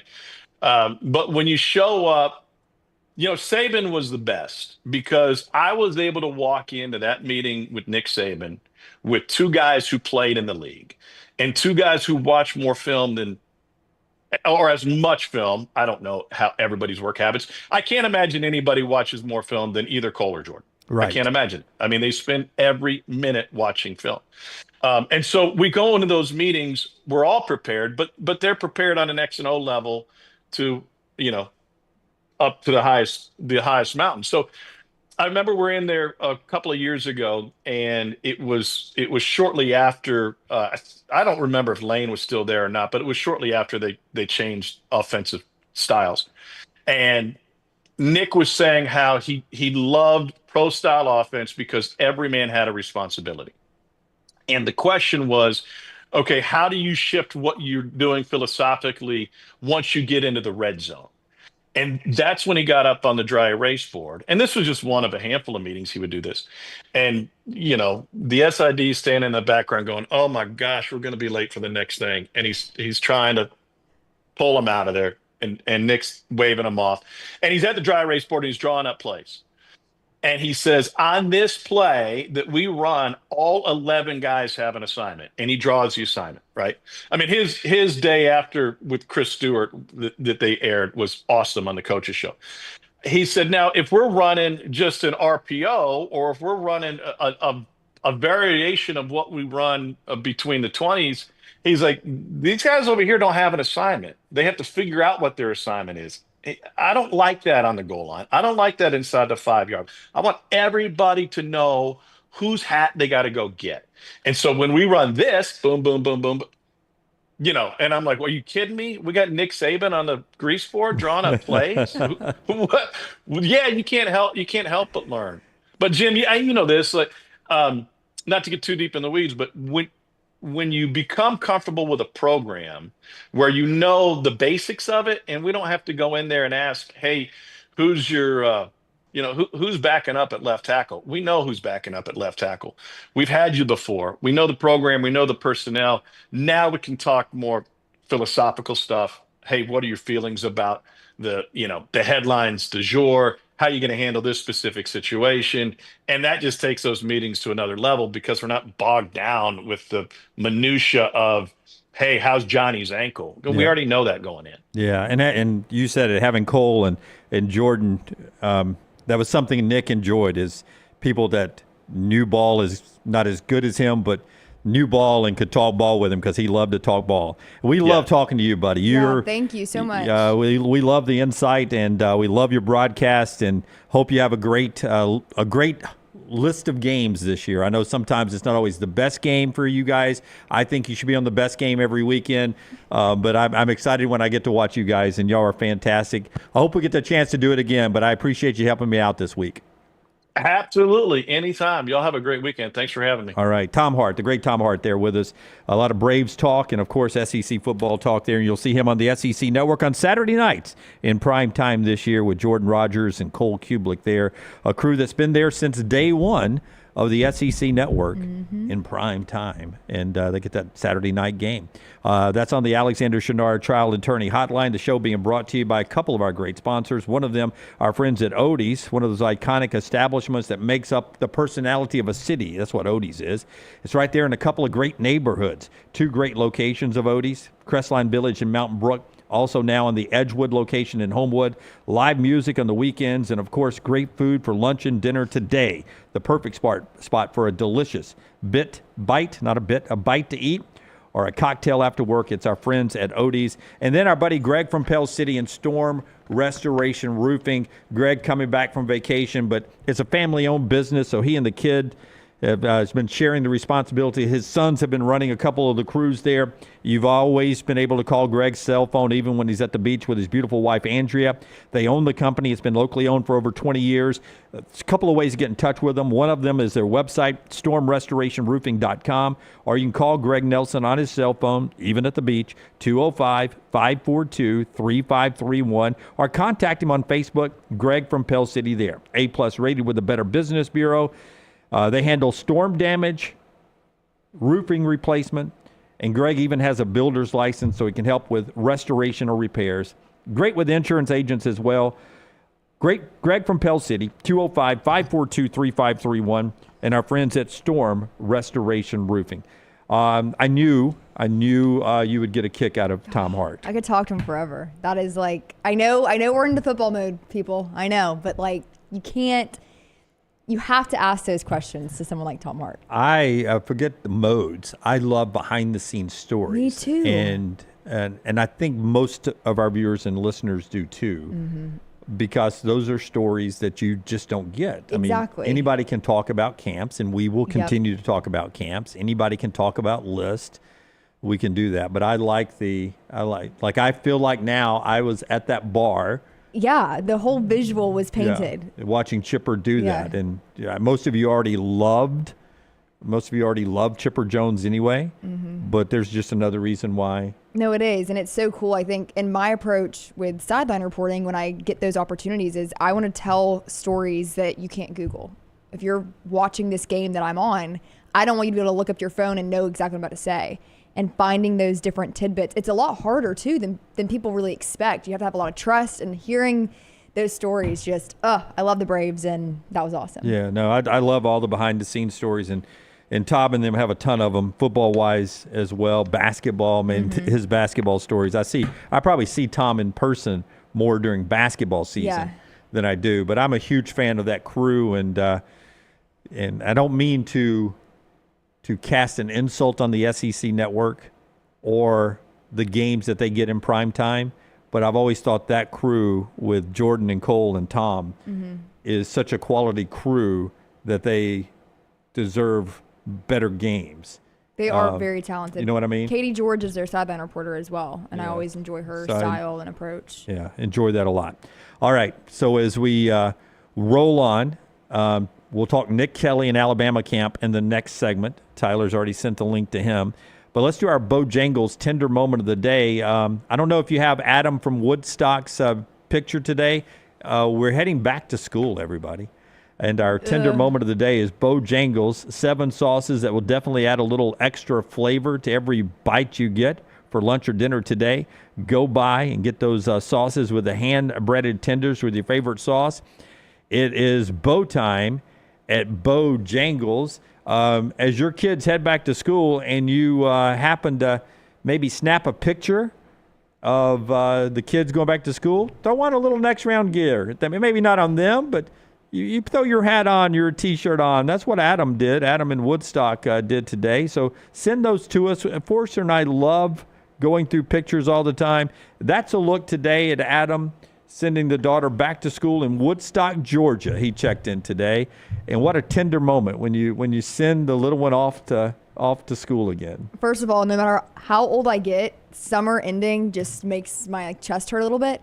She's class of 2034, Dunaway. Oh, I see that now. I'll be 33 when she graduates high school. Wow. Wow. I can't picture you in your 30s. Oh no. Yeah. I hope I make it to 30. I'll make it. Yeah, I'm just saying I can't picture you guys in your 30s. But tender moments all over the place. Thanks to our friends at Bojangles. Thanks for the pictures. You guys are so kind sending those in. By the way, the Braves-Reds game, Maine Fox tomorrow night. You guys are asking about that. EG will be there from the Bristol Raceway. It'll set a record for attendance in baseball. That's 6 o'clock tomorrow night. You get that, and it should be a lot of fun. All right, when we come back to Alabama camp. Nick Kelly will join us. Again, Nick Kelly is this generation's voice of insider information of Alabama athletics. He is a must-read. and a must-follow on social media, so we get the opportunity to talk to Nick. Coming up on the other side, our friends at Urology Centers of Alabama, there for your health, and not just men. They'll take care of the ladies in your life too, but for the guys listening, from prostate health to kidney stones and everything in between, they have you covered with 16 locations. Find the one near you today, 205-930-0920 or urologycentersalabama.com. For over 70 years, UCA has provided state-of-the-art patient-centered urological care. That's why I use urologycentersalabama.com. So important, guys. Early detection will save your life. urologycentersalabama.com. Nick Kelly on the other side. This is the next round. Take the next round anywhere you go with official Next Round gear. Buy yours today at nextround.store.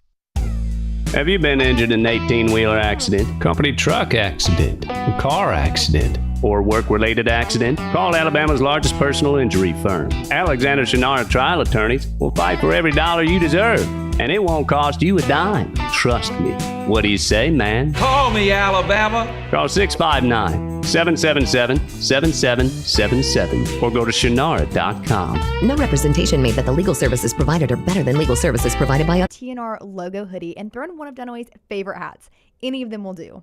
The Backroom's go-to is the classic logo t-shirt, while my personal favorite is the light blue TNR crew neck. All of these items can be found at nextround.store and are EG approved. Rest assured, your order will be packed with lots of love from us here at the Next Round. Head over to nextround.store to start filling up your cart. Hey, there's nothing worse than waking up to a plumbing problem. Don't get caught in a flooded house. Call the guys at Hemp Hill Services. Adam, Chad, and the team at Hemp Hill are the only ones I trust to fix it and fix it right the first time. Hemp Hill Services does it right and always at a fair price. For all of your plumbing, cooling, and heating needs, trust the name that Birmingham has trusted since 1954. That is Hemp Hill Services. Call now, 205-229-2090. That's 205-229-2090. Man, I love a good meal. I'm Jim Dunaway. A good meal is what you get with my friend Sterling at Champy's Chicken on Highway 119 in Alabaster. We're talking great southern fried chicken, wonderful sides, hand-cut chicken fingers, po' boys, and those Mississippi Delta recipe tamales. You got a perfect menu for everybody. Champy's Chicken is perfect for watching the big game, or taking a meal to the lake house, down to the coast, or stay in the restaurant and dine in a great atmosphere. It's all made fresh to order right there on 119 in Alabaster, Champy's Chicken. Just because you've quit going to the gym, it doesn't mean that you have to quit gym altogether. Dunaway, that is. With our Next Round podcasts open 24/7, 365, you can access gym anytime you'd like. While you may have done away with your treadmill routine, our version of Dunaway is standing by, ready to get you back to your absolute best. Find all that lovely Jimmy D-led content on Spotify, Apple Podcasts, Google Podcasts, and in the podcast section of nextroundlive.com. This message is sponsored by Jimmy Crypto Inc. and Jimmy Crypto for President. Stop by the New York Butcher Shop and pick up the finest in certified Angus prime beef steaks and burgers, premium pork chops, ribs, and all-natural chicken cut to order just for you. Their chef-prepared entrees and side dishes are the perfect dinner-to-go choice for your family and are ready to heat at home. With a great selection of fine wines and desserts, the New York Butcher Shop is your one-stop dinner shop. 2 locations to serve you, Cahaba Heights and on Highway 119 in Greystone. The New York Butcher Shop. Rare quality, well-done service. It's bow time. Tired of choosing between sweet and savory? Why not have both? Introducing Bojangles' new chicken and bowberry waffles. The bold Cajun chicken filet you love, now drizzled with a bowberry honey glaze and sandwiched between 2 warm waffles. Which means your favorite meal of the day just met your new favorite dish. And lucky for you, it's served all day. But it's only here for a limited time, so try chicken and bowberry waffles at Bojangles today. It's bow time.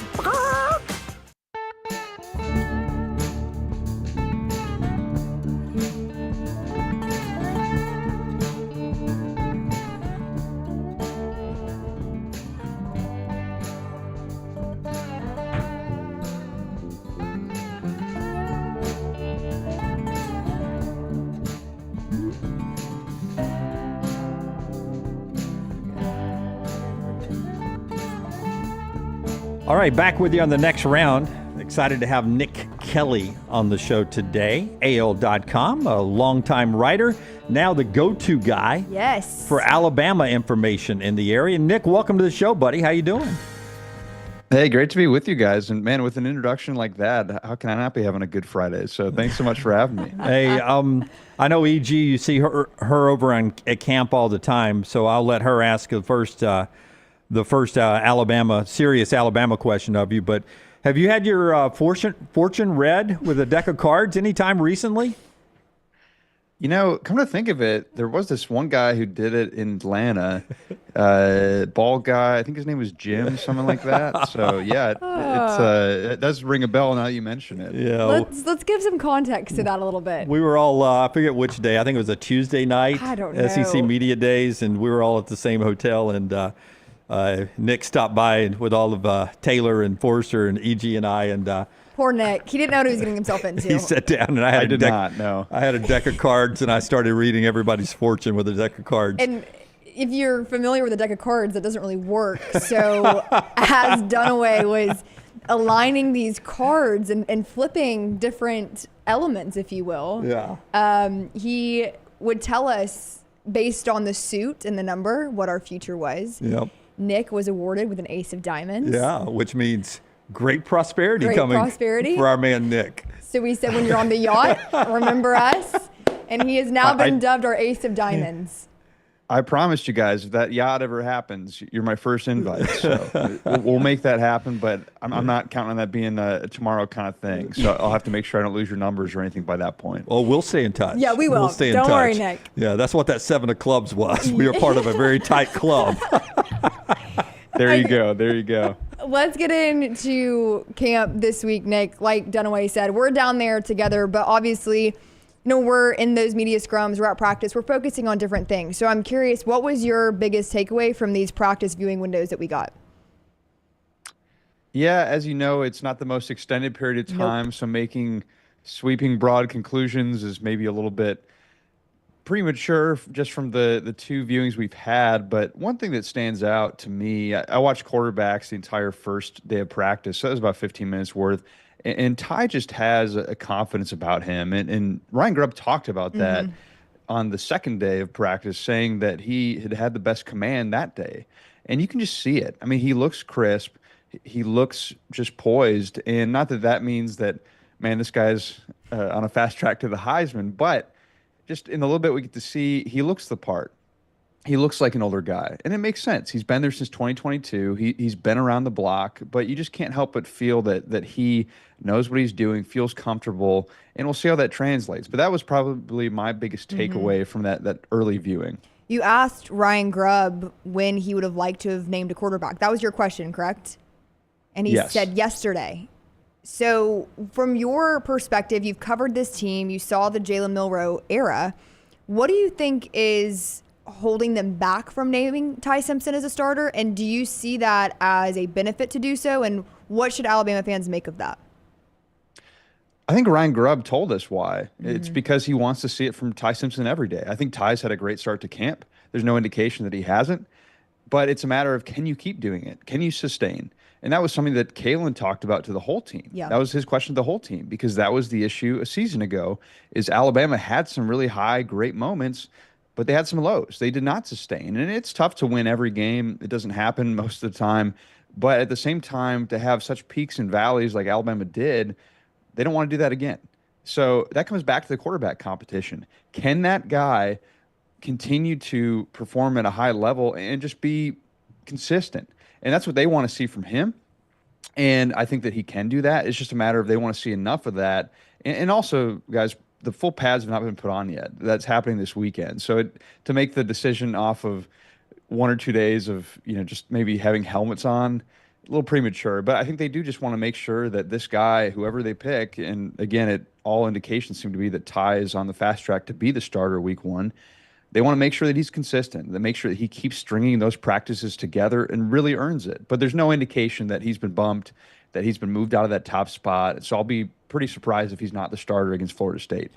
I won't embarrass you by comparing you to Cecil Hurt, because I know you're such a huge fan of the late great writer who covered Alabama for my whole professional life. But I used to love asking Cecil things just from my own knowledge, like, do you have a feel about this locker room, this team, their continuity? So I'll ask you that publicly here, not off the record. I'll ask you, you've seen a lot of locker rooms, and you had last year's locker room under Kalen DeBoer, and you've been around this team a little bit. Can you tell a difference in the leadership of this team yet? We're to the point yet where you've got a vibe about this group of guys and how they're blending together. I can, and I would say it is different because it's not just it starts right now in fall camp. It really begins back in January when they start working out together, that fourth quarter program. You really sense that this group is at a spot where if you didn't want to be here, you would leave. And guys did, and that's fine. But so the guys who are here are bought in, and that's a cliche. That's a phrase you hear a lot. But they really are bought in because if they weren't, they had that year to look at Kalen DeBoer. They had a chance to see what this staff would be like for a year. And if they didn't want to be here, they could leave. And so some guys did, but the guys who did believe in this group, did believe in the ways that this team is building things, they stuck around. And no one left in the portal, as we well know, in the spring window. So, yeah, I really sense buy-in. And more than anything, it's familiarity. Kalen's talked about that on multiple occasions, how key familiarity and that continuity is. And I think that familiarity with each other, everyone is all in this coaching staff. They stuck around. And I think that breeds that, all right, we're in the same boat. Let's row together, so to speak. And I can't believe I just quoted, I'm from Minnesota, so in an indirect way, I just quoted PJ Fleck and rowed a boat up in Minnesota. But in a similar way, they are in the same boat, and they're in this together. And so I think there's a sense of, hey, we all want to be here. We're working toward the same goal. And that just breeds togetherness. And that sounds cheesy, sounds cliche, but I think it's really the case of what's happening. No, I agree with you, Nick. And like we've said, we get to kind of see that more because we are down there around this team. I was with Peter Burns and Chris Doring on SEC this past week. And one of the things that they brought up, CD said that he feels like Alabama is not being talked about enough, that there's almost a level of non-hype around this team, that they're not being acknowledged, whether it's the wide receiver room, the defensive backs. Do you agree with that statement? That's probably fair relative to what Alabama has been in terms of the subject of college football. I think that a lot of people in our profession, you want things that are new and interesting, and Alabama was the thing for how many years? So I think it is at a point of, okay, who are the new contenders? Who else is interesting? Who's rising up? I mean, you look at a Texas Tech who's infused all that money into their roster and is trying to grow that. So I think that naturally new brings attention. But at the same time, I don't think Alabama minds maybe being a little bit behind the scenes because Tuscaloosa, Alabama has been at the forefront spotlight of college football for so long. So it's not surprising to me that it's happened a little bit just because Alabama wasn't as dominant last year, didn't make the playoff. But I don't think they mind that necessarily. So, yeah, I think it's a fair assessment that Alabama is a little underrated right now because, in my opinion, guys, Alabama's a national title contender, and would not surprise me to see them in that maybe Final Four and even in that final game. Nick Kelly is with us, AL.com, all of his content there, video as well, podcasting as well. They do the same thing we do here now at AL.com. Alexander Shunnarah, trial attorney, Hotline. They even sponsor stuff like we do too over there, so you can go check it out. A lot of that content for free over there. You can get all their content at AL.com. This Alabama program, when Nick Saban was in charge, was a recruiting machine. Now it's a new world, and I think a lot of people did not think Alabama would be able to do what they have done in recruiting in this new world that we're living in. But they have done that, and I know you're close enough to know the reason why. Alabama comes across as not the top, not the Texas Techs of the world, not the Texas, not the Ohio State when it comes to spending. Why do you think Alabama is having success on the recruiting trail? Where does it start, and why do you think it's been such a hit so far? Yeah, one thing that people forget about is, yes, this is a different staff, and that different staff has brought in new ideas and a freshness and different approaches. But the guy that people forget about that is still at Alabama is Bob Welton. He's the director of player personnel, and he's essentially kind of deputy to Courtney Morgan, the general manager now, and he was essentially the deputy to Nick Saban, who was the de facto general manager during his tenure. And Bob has these relationships. I mean, he's got a great relationship with Ryan Williams. He's a really key guy to have in this state recruiting for you and involved in those meetings, involved in building those relationships. And so he is a carryover from the previous regime, and he's been really key in what they've been doing. So you have that mixed with this new staff, Courtney Morgan, who's highly thought of in the college football general manager space, and he and Kalen work well together. And so you have that combination of the old staff with the new staff, new ideas, and I think it's really worked. I think they've bought in, and I think it also, because Kalen DeBoer has had success other places, you can sell, hey, look at the receivers Alabama, Kalen DeBoer's produced at Washington. So you can get receivers to come. You can pitch the success that they've had before. And I also just get a sense of, you hear recruits talk about what Alabama's doing. They still like the energy a lot around this program and what Kalen is building in that building and that culture. And again, that's a cliche. And so part of me hates that I even said a cliche like that. But I do sense that the culture registers with a lot of the recruits. I also think the NIL infrastructure that Alabama is building, Greg Byrne is building with that whole group, has been smart and has been an approach of, okay, how can we make sure that what we do adapts and works in whatever changes happen in college football and with the College Sports Commission and just all these different rules and changes and house settlements and things like that. So I think that Alabama's been in a good spot of, hey, here's a perfect concept of how we can market you, how we can get you in front of people, how we can help a Ryan Williams get a Nike deal, how we can do things like that. So I think there is that proof of concept too of, it's not just, hey, here's a bag of cash. It's also, here's how we can market you, because it is more than just here's a paycheck. It's also growing your brand, making sure that you can get deals that is true NIL. And we talk about NIL like just cash, but name, image, and likeness, how guys can profit off that is key as well. And I think Alabama has been building that infrastructure to make sure they can adapt. And so I think that helps as well in that recruiting success. Before we let you go, Nick, I do want to mention Ellis Ponder. He has departed and is on to CAA with Jimmy Sexton. You broke the story. I'm curious what that kind of process was like as you found that out, and what should Alabama fans make of this? Yeah, I think it makes sense to an extent of, so Ellis had been with the program. He was one of those key people when, Nick Saban retires, Greg Byrne pulls people into a room and says, we need to keep this together and we need to make sure that, we work fast type of deal. And I'm totally paraphrasing there and just kind of more the energy of what that was than the direct quote. But Ellis is one of those key people because he knows some people on staff. He'd been running the program, and he'd been with the program for 15 years in a full-time role and was very much so an integral piece of the Nick Saban dynasty. I mean, he was Nick Saban's right-hand man by the end of it. And so Ellis stuck around for a year. He continued in that role with football. But after the season, he had actually moved over to the administrative side. So he was not in that football role anymore. So he was more working in administration. So I think it made sense for him to move on to something else and use kind of his skills and contacts in that way. I don't think it's a reason for Alabama fans to be worried. I mean, again, already he was not going to be working at football this season, so that wasn't a change. So I don't know that it's a panic button. I think it's just a good move for Ellis and just part of the nature of, you had these kind of holdovers that helped bridge the gap between the two eras, and then they maybe look to other things. And some guys may stay, like a Jeff Allen. He's back for another season, the athletic trainer. But some guys might do other things, like Ellis. And I think he had a good opportunity to join Jimmy Sexton, who's pretty much the super agent of college football agents right now. Yeah, if you're joining agents, he joined either the Yankees or the Dodgers of agents right there. It works out really good. Nick, thank you for the information. We appreciate your time so much. We always enjoy your stuff, and we'll see you at the stadium or at a practice field soon, okay?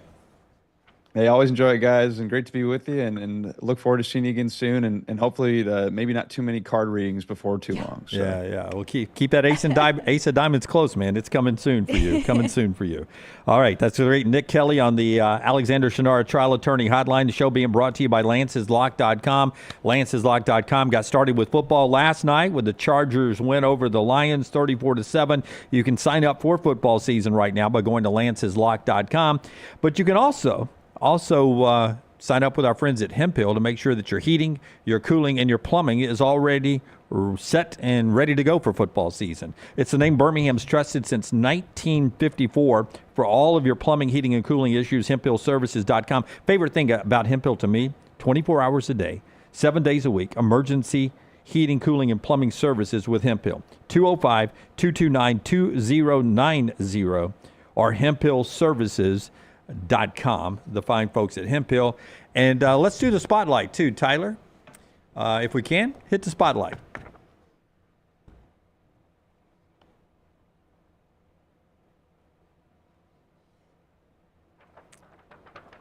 The College Football Spotlight. It's brought to you by Alexander Shunnarah. Alexander Shunnarah Trial Attorneys. They're here to create a firm that could handle any issue in his community. He did that, not just personal injury, but claims for firestorm damages, bad drug and device claims, disability, workers' comp, and so much more. If you find yourself in the need of a lawyer, call Alexander Shunnarah. You pay nothing unless they win your case.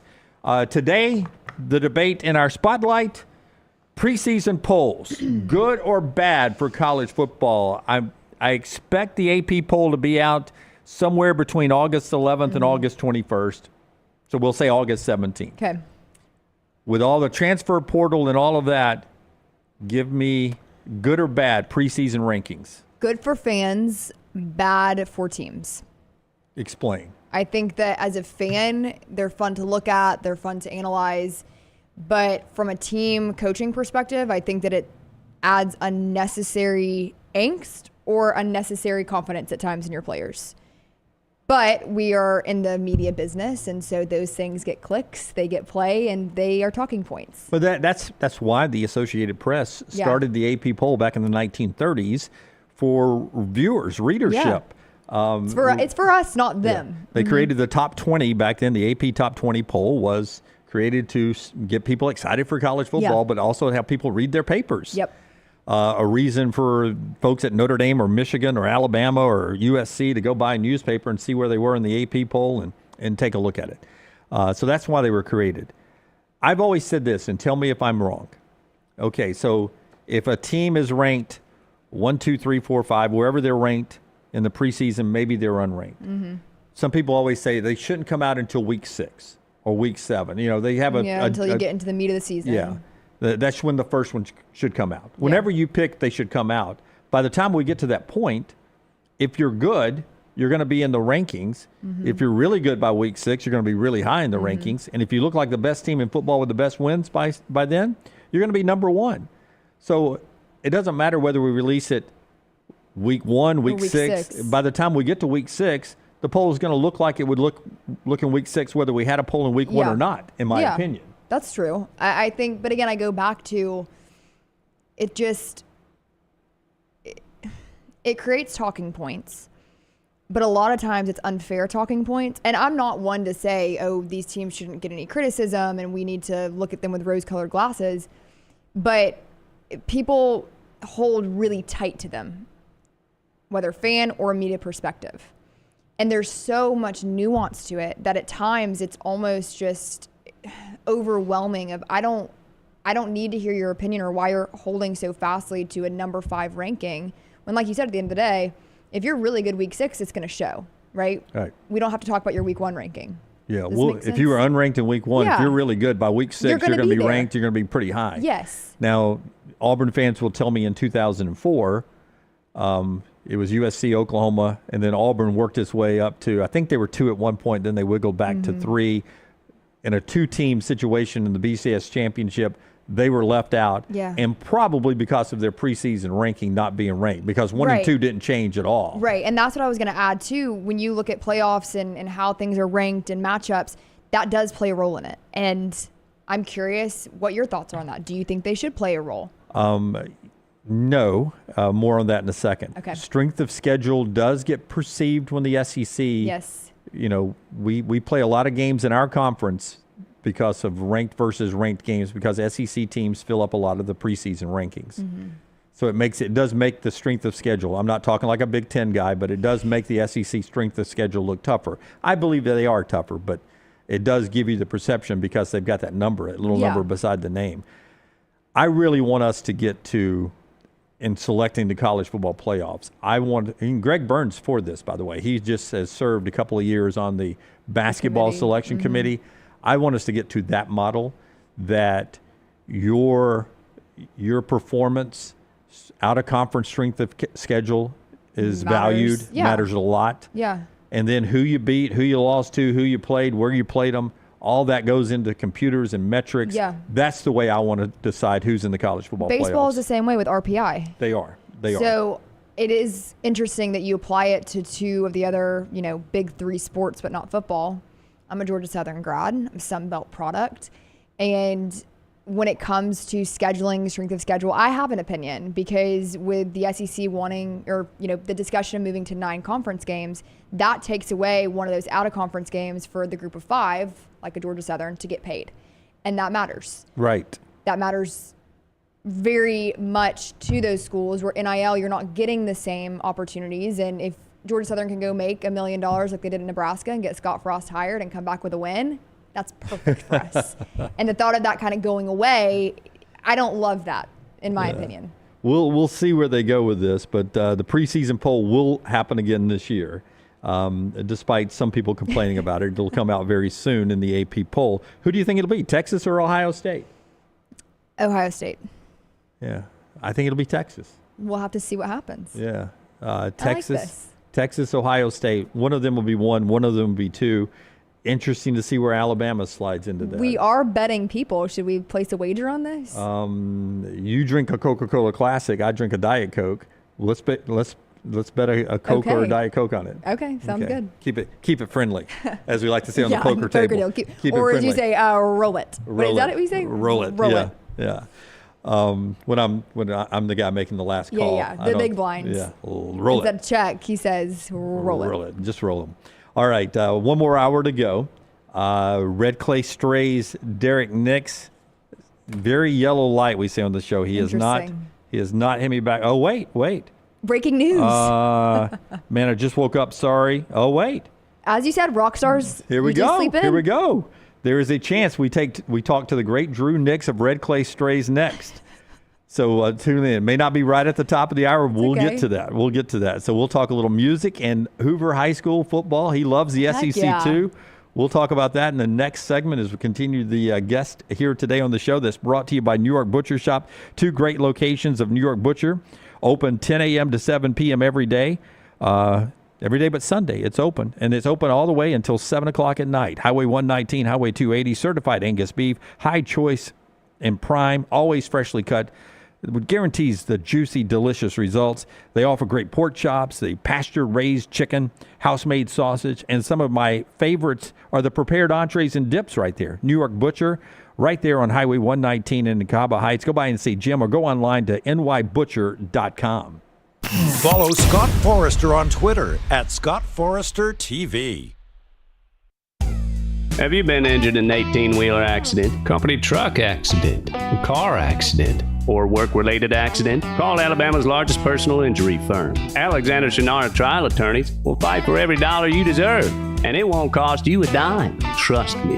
What do you say, man? Call me, Alabama. Call 659-777-7777 or go to Shunnarah.com. No representation made that the legal services provided are better than legal services provided by other attorneys. Hey, there's nothing worse than waking up to a plumbing problem. Don't get caught in a flooded house. Call the guys at Hemphill Services. Adam, Chad, and the team at Hemphill are the only ones I trust to fix it and fix it right the first time. Hemphill Services does it right and always at a fair price. For all of your plumbing, cooling, and heating needs, trust the name that Birmingham has trusted since 1954. That is Hemphill Services. Call now, 205-229-2090. That's 205-229-2090. Do you need some refreshed college wear to represent your team this year? Shop Roback's Game Day collection that includes both Alabama and Auburn. From quarter zips to hoodies, Roback has it all. Get 20% off on us using code TNR20 at roback.com. Twin Peaks is the best in the game. Here, you're in the red zone for every college rivalry and divisional matchup all season long. I mean, where else are the scenic views as good as your view of the game? Only at Twin Peaks, the #1 sports bar. At Central State Bank, we are large enough to serve you and small enough to know you. Manage your money with ease, whether it's mobile banking, hassle-free checking, competitive loans, business solutions, or personalized financial advice. We're your hometown bank with big-time service. Visit us today and experience banking made simple, because at Central State Bank, you come first. Member FDIC. All right, Auburn fans, I want you to become a member of thebarnauburn.com and join in on the fun. Whether it's recruiting discussions, off-season chatter, or the latest Auburn athletics news, we've got it all. Get $25 off your annual subscription when you sign up for your account at thebarnauburn.com today. War Eagle. Remember the name Way to Wellness if you're battling weight loss in your life. I'm Jim Dunaway from The Next Round. There was a time I was over 216 pounds until Way to Wellness helped me lose 45 pounds, and now for over 2 years, they've helped me keep that weight off. Here's their website, aplanforme.com, aplanforme.com. That's a great name for a website because there's no cookie-cutter plan. Everything is designed specifically for you. No contract, no sign-up fees, and your first consultation is free at Way to Wellness. Hey friends, if you're looking to expand your business and inform the Next Round audience about your exciting brand, contact us at sales@nextroundlive.com to be part of the team and advertise your product to hundreds of thousands of potential consumers on our ever-expanding platform. Let the Next Round help take your business to the next level. Get more information by emailing us at sales@nextroundlive.com, and one of our team members will work with you to build a plan to take your business to the next level with the Next Round. It's bow time. Tired of choosing between sweet and savory? Why not have both? Introducing Bojangles' new chicken and bowberry waffles. The bold Cajun chicken filet you love, now drizzled with a bowberry honey glaze and sandwiched between two warm waffles. Which means your favorite meal of the day just met your new favorite dish. And lucky for you, it's served all day. But it's only here for a limited time, so try chicken and bowberry waffles at Bojangles today. It's bow time. Jim Dunaway, Lance Taylor, Ryan Brown, live from the Birmingham Racecourse Casino Studios. The Next Round, presented by Bud Light, is on now. Oh, hopefully we catch up with Drew Nix of the Red Clay Strays, songwriter and former Hoover High School star football player. He's got a really amazing story, and they do amazing music. So hopefully we'll get a chance to catch up with him this half hour. Jim Dunaway, Emily Grace McWhorter, LT, and Brownie back with us on Monday after a well-deserved week of vacation there. Tyler, if you can give me cut number 2. We're going to hear from Ryann Grubb as we await our next guest and talk a little college football. This hour of the show being brought to you by our friends at Champy's, world-famous fried chicken. This hour, as always, and since day one, been brought to you by the great folks on Highway 119 in Alabaster. Sterling and his family have been at the same location for over a decade, giving you a taste of that Delta magic. Not only is Champy's perfect for your tailgating this football season, but also Champy's is there for your next party, wedding, or birthday. Great food, great people. Champy's Chicken, Highway 119 in Alabaster. Here's Ryann Grubb talking about the quarterback room and deciding who the starter is going to be. EG was there in the room. Her reaction after we hear from Ryann Grubb. In an ideal world, when would you like to have a starter figure out a quarterback? Yesterday, if I'm being honest. But you got to let it run its course. It's not there yet, and we've been through this before more than once, and you just got to let it run its course. We got a pretty detailed plan on how we'll figure those things out, and the information that we share with the guys every day. And when it's the right time, we'll be ready to pull the trigger. Okay, so he's got a detailed plan. They've done this before. Sit back and relax, or concerned? If you're an Alabama fan, what are you looking at? Sit back and relax. From my perspective, there's been nothing that has been concerning about Ty Simpson that I've heard. The overall theme has been the benefits of continuing quarterback competition elevates everyone. And so they're expecting it to last over the course of the next few weeks. And I asked Nick about that, kind of discussing, should fans be worried? And I think all three of those players are very talented in different ways. And I think what's edging out Ty Simpson is that leadership factor. Right. And Coach DeBoer has been adamant that he wants to see consistency. And so from my vantage point in being around this team, one thing that Jeremy Bernard said was that there's no animosity between those three. And as a receiver, it really doesn't matter when a quarterback is named because they're getting reps with each of them. And you never know when you get to a situation, week 6, week 8, where you may see one of those other guys, Austin Mack or Keelan Russell. But Nick also discussed kind of the poise that Ty Simpson appears to have on the practice field. I also picked up on that, but we get such a small look at it and a really clear view of what the quarterbacks are doing that you can't really judge too many things based off that. We're showing you guys some footage right there from Alabama. It's exciting, I think, too, if you're an Alabama fan, because there's a lot of possibilities and just a lot of talent there. Yeah, I was excited when I heard Coach DeBoer say earlier this week that when they can call a deep ball because a guy like Ty Simpson is doing a good job of, if it's not there, of checking down to a positive play. Right, and I think that was something with Jalen Milroe that was lacking because he is such a freak athlete that he didn't necessarily play in the offense. At times, he may have done his own thing, for lack of a better term, whereas with Ty Simpson, you're going to see more of a player that plays within the offense well. You mentioned those checkdowns. And that's going to allow for receivers, Ryan Williams, Jeremy Bernard, Isaiah Horton, to have more success this season. And I'm curious how the run game will also be established through all of this. All right, a little football talk, and we're going to keep that going with a fan of the sport and one of the great songwriters out there right now. Man, I'm so fired up about this. Drew Nix joins us now, Red Clay Strays. I started off our conversation by saying, man, I don't know what time rock stars wake up. And then you sent me right before 11 o'clock, and I said, perfect, we want you on at 11. So here we are. Good morning. Welcome. Wake up call, man. I just woke up. Good to be here. Thank you. I'm in bed right now. Oh, well, thank you. Good. Thank you for doing it. Where are you? What city? What city are you guys in? I'm in Milwaukee right now. In Milwaukee. Where, Wisconsin. Is that the show today, or do you stay overnight and you do a getaway? You leave the next day to go to your next show, or do you hit the road immediately after a show? So, yeah, we're staying here today, and I think me and the boys are going to play some hockey tonight. On ice? Yeah. Wow. Wait, can you skate? You're an Alabama boy. Can you skate? Dude, yeah, we could kind of skate. Kind of skate. Kind of skate. Kind of. So me and Andy, our bass player, are just now starting to learn.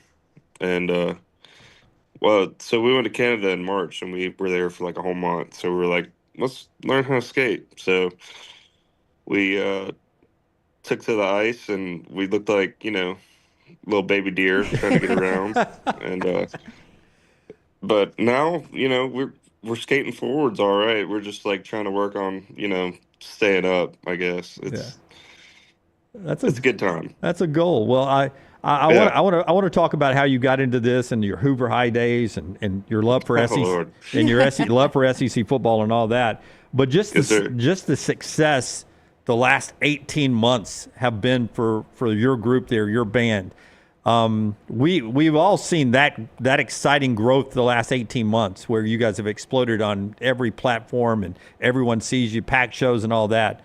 How hard was the grind before this? I mean, was there some hard times before the good times, or have you guys been rocking and rolling with no problem from the get-go? Man, it's never really been hard. They say, like, if you do something you love, you'll never work a day in your life. And we love this. I think it's just what God put us on earth to do. And actually, I know that's what he put us on earth to do. And there are hard times, sure, like, breaking down in the middle of Colorado at 10,000 feet in the middle of nowhere.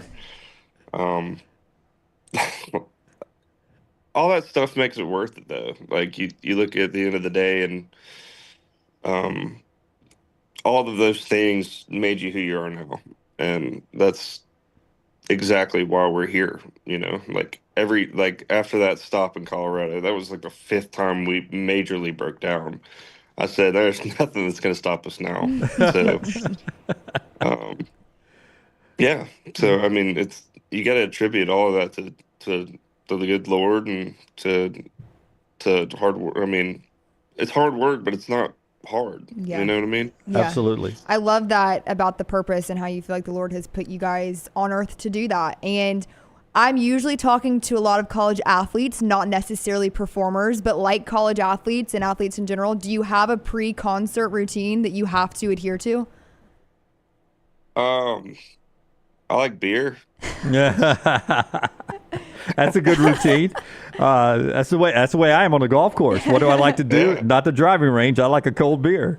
Oh yeah, man. I mean, I play my guitar just a little bit before I go on stage, but that's about it. We're pretty chill. Speaking of being pretty chill, when you played at Hoover High School football, did you ever have that dream of going on and playing at an SEC school? What was high school football like for you, dude? Man, I did, but I didn't really play it down when I was at Hoover. I was like a career backup. My dream, man, was to, like, when I was a kid, I wanted to play in the NFL so bad. That was like my life goal, and the goal the goalpost kind of kept getting moved. You know, like when I got to my senior year, I was just like, man, I just want to play college ball. And my dad played college ball at UTC in Chattanooga. Yep. And I always thought it was just so cool that he played college football, so I wanted to do that. And my goal was just to play ball somewhere. And so by the end of my senior year, I just, like, you know, I don't know if you know remember a guy named Landon Moore. He played at Hoover High School, and he was somebody I really looked up to. And he went to Mississippi College, and I just thought, man, you know, if he can do it, maybe I can go there and we can hang out and I'll have a friend. And I just ended up getting in trouble, and you know, that leads to good songs, though. Getting in trouble leads to good songs. And yeah. I mean, it was, dude, so, like, I like to tell people the main reason I'm here where I'm at. I know I mentioned before I like beer, but I'm not like I got a DUI back in the day, and this is part of my testimony, man. When I was at MC, I like was in a bad place. I was partying a lot, and I wasn't getting any playing time. I worked my butt off, and I ended up getting the second string, and I was stoked about it. And then they just kept moving me down, and I was just like, screw this. So I got depressed and started partying and whatever, and we got a DUI one night, and I got in trouble for it. They said, dude, you're not already playing. You're never going to play. I was like, okay, fine. So I took my talents to the University of South Alabama, where I wanted to be. Like, I wanted to try to get into coaching. And I ended up on the equipment staff, and then I met a friend there who knew a guy who wanted to start a band, and I'd started playing guitar in, like, middle school. And they told me, hey, do you want to, like, manage this band? And I was like, sure. And the guy that he introduced me to ended up being our singer now. And that's just the way the world goes, you know, the way that God works. It's insane. So you flaming out at Mississippi College football, you finally go to the school you wanted to go to, working with equipment. You end up meeting, I assume, Andy at that point, and they introduced, and then Brandon, and then that's how it all gets started. Yep. I kind of gave you, like, the short spiel, but yeah. That's pretty cool. Do you like writing songs? I know you write some of them. You like writing? You like that part of it? Yeah, I love it and I hate it. Why do you hate it? Because you expose the emotions? The emotion so much? No, man. That's almost a necessity. So, like, when I'm writing those type of songs, like, I don't know if you know Drowning or like Devil in My Ear. Those are like therapy songs. So, like, I write those because I have to. Now, the thing I hate about it is, like, forcing myself to write in in a room with, you know, other people. That feels like work, but it's also so much fun, and it's like trying to cut your own puzzle out, right? And then not knowing how. It's like cutting your own puzzle with your eyes closed, and then trying to figure out how to put it back together. Oh wow! When that may be the best way I've ever heard that described. That was really cool. Yeah. Well, thanks. When you look back at your journey, is there anything that you would change? No.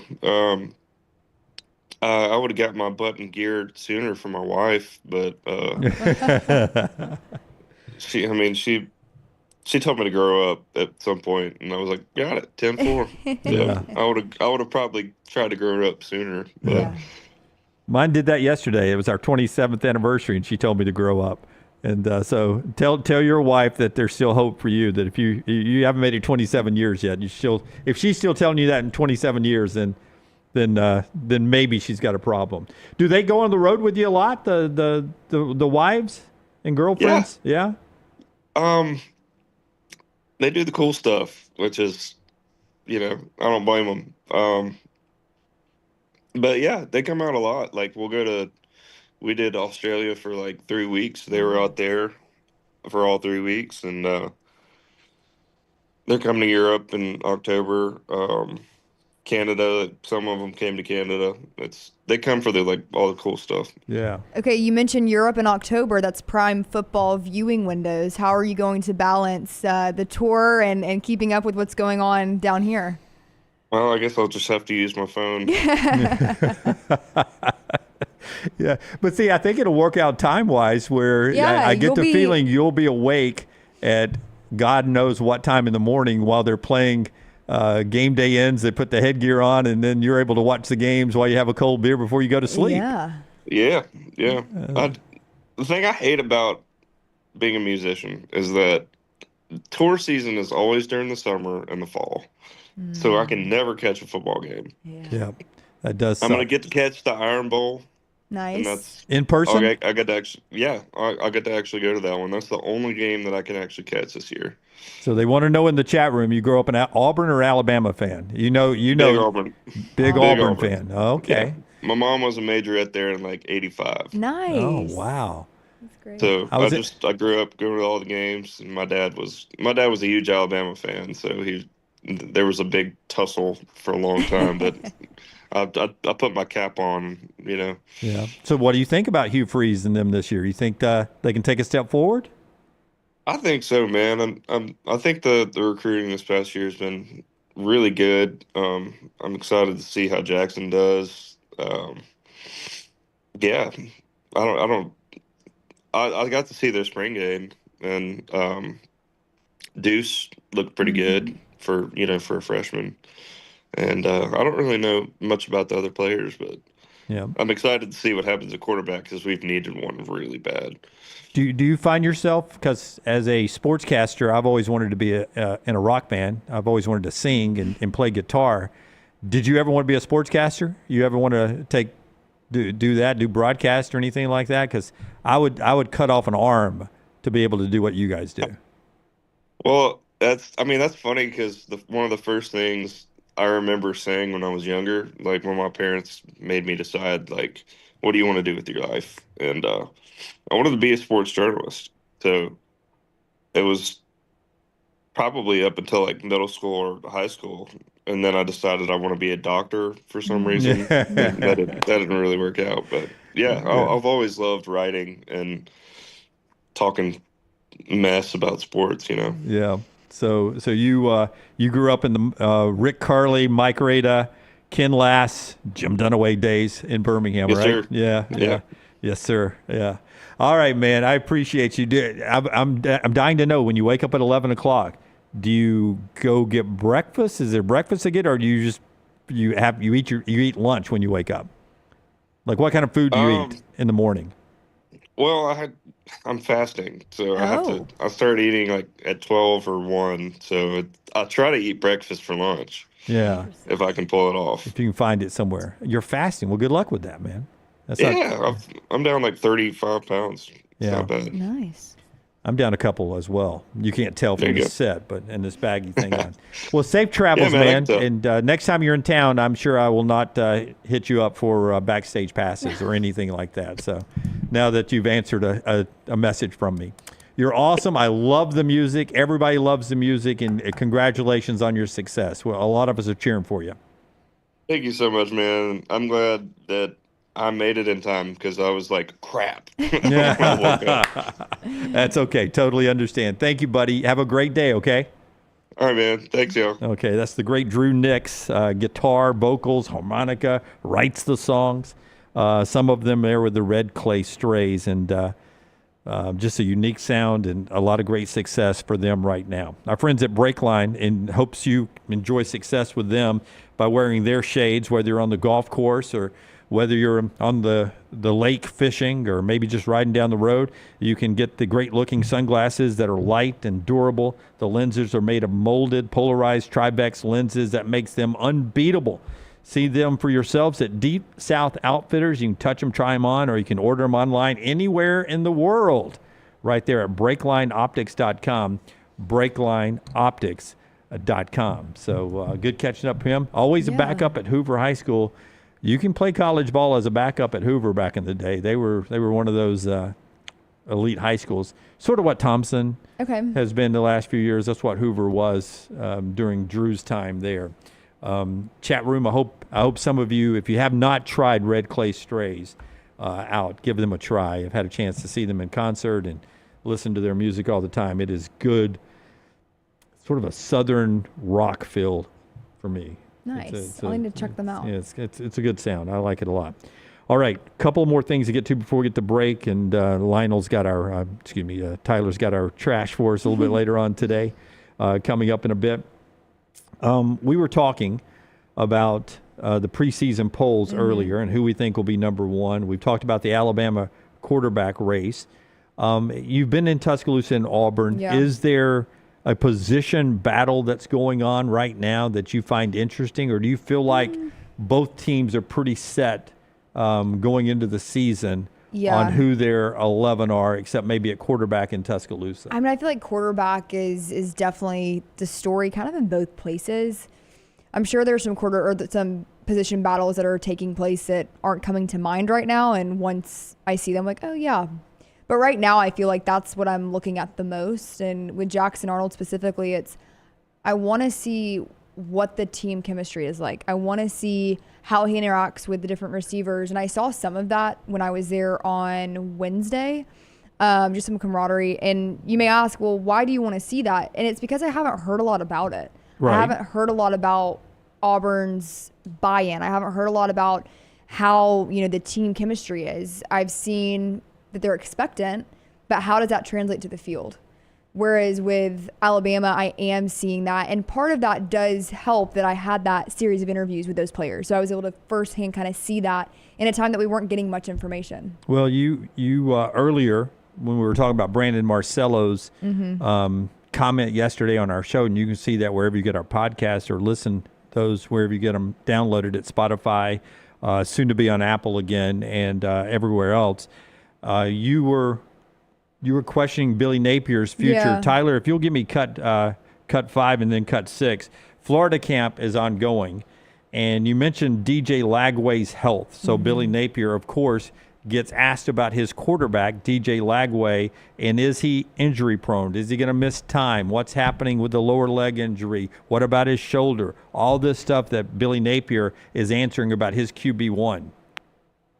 DJ, what's the concern level for him, and how much do you think he's going to be able to do in these? Yeah, I think he'll be. I mean, again, he's day to day. The good thing is that I think we're about a week removed. So in general, he's made a lot of quick progress, but it will be something that we're monitoring, and hopefully, as we go, his ability to participate in practice will be a little bit more each opportunity that we get going forward. Yeah, and it's camp time, so yeah, you want him to get some work, but he doesn't have to get all the work right now. That could help you with some depth. So I was thinking about SEC Media Days, and I pulled out my note sheet that you guys see. I sometimes post here. Oh, I don't think you'll be able to see it. Yep. Hold on. Yeah, too white on white. Yeah. Anyways, one of the questions I asked for the offense is how healthy is Lagway? Yeah. Then under DJ Lagway, I said key to success, injured during spring, limited passing, shoulder issues. It's interesting now that we're to fall camp, and that's still a question, because I felt like during SEC Media Days, the availability that we did have with Lagway, he was very adamant. I am just ready to play football. I feel good. I'm ready to get back out there.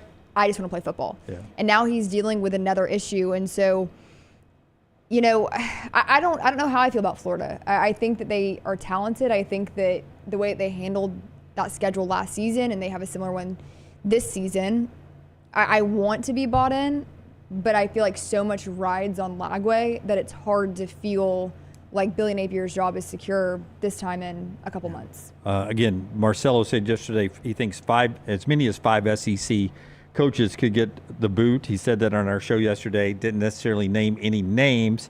We threw some names out earlier. I think Florida has a good year because of this. Billy Napier, the Gators head coach, likes where his locker room is and the way he's built this roster. Look, you can have a phenomenal offseason. You can have great, you can be in position and have a great roster, but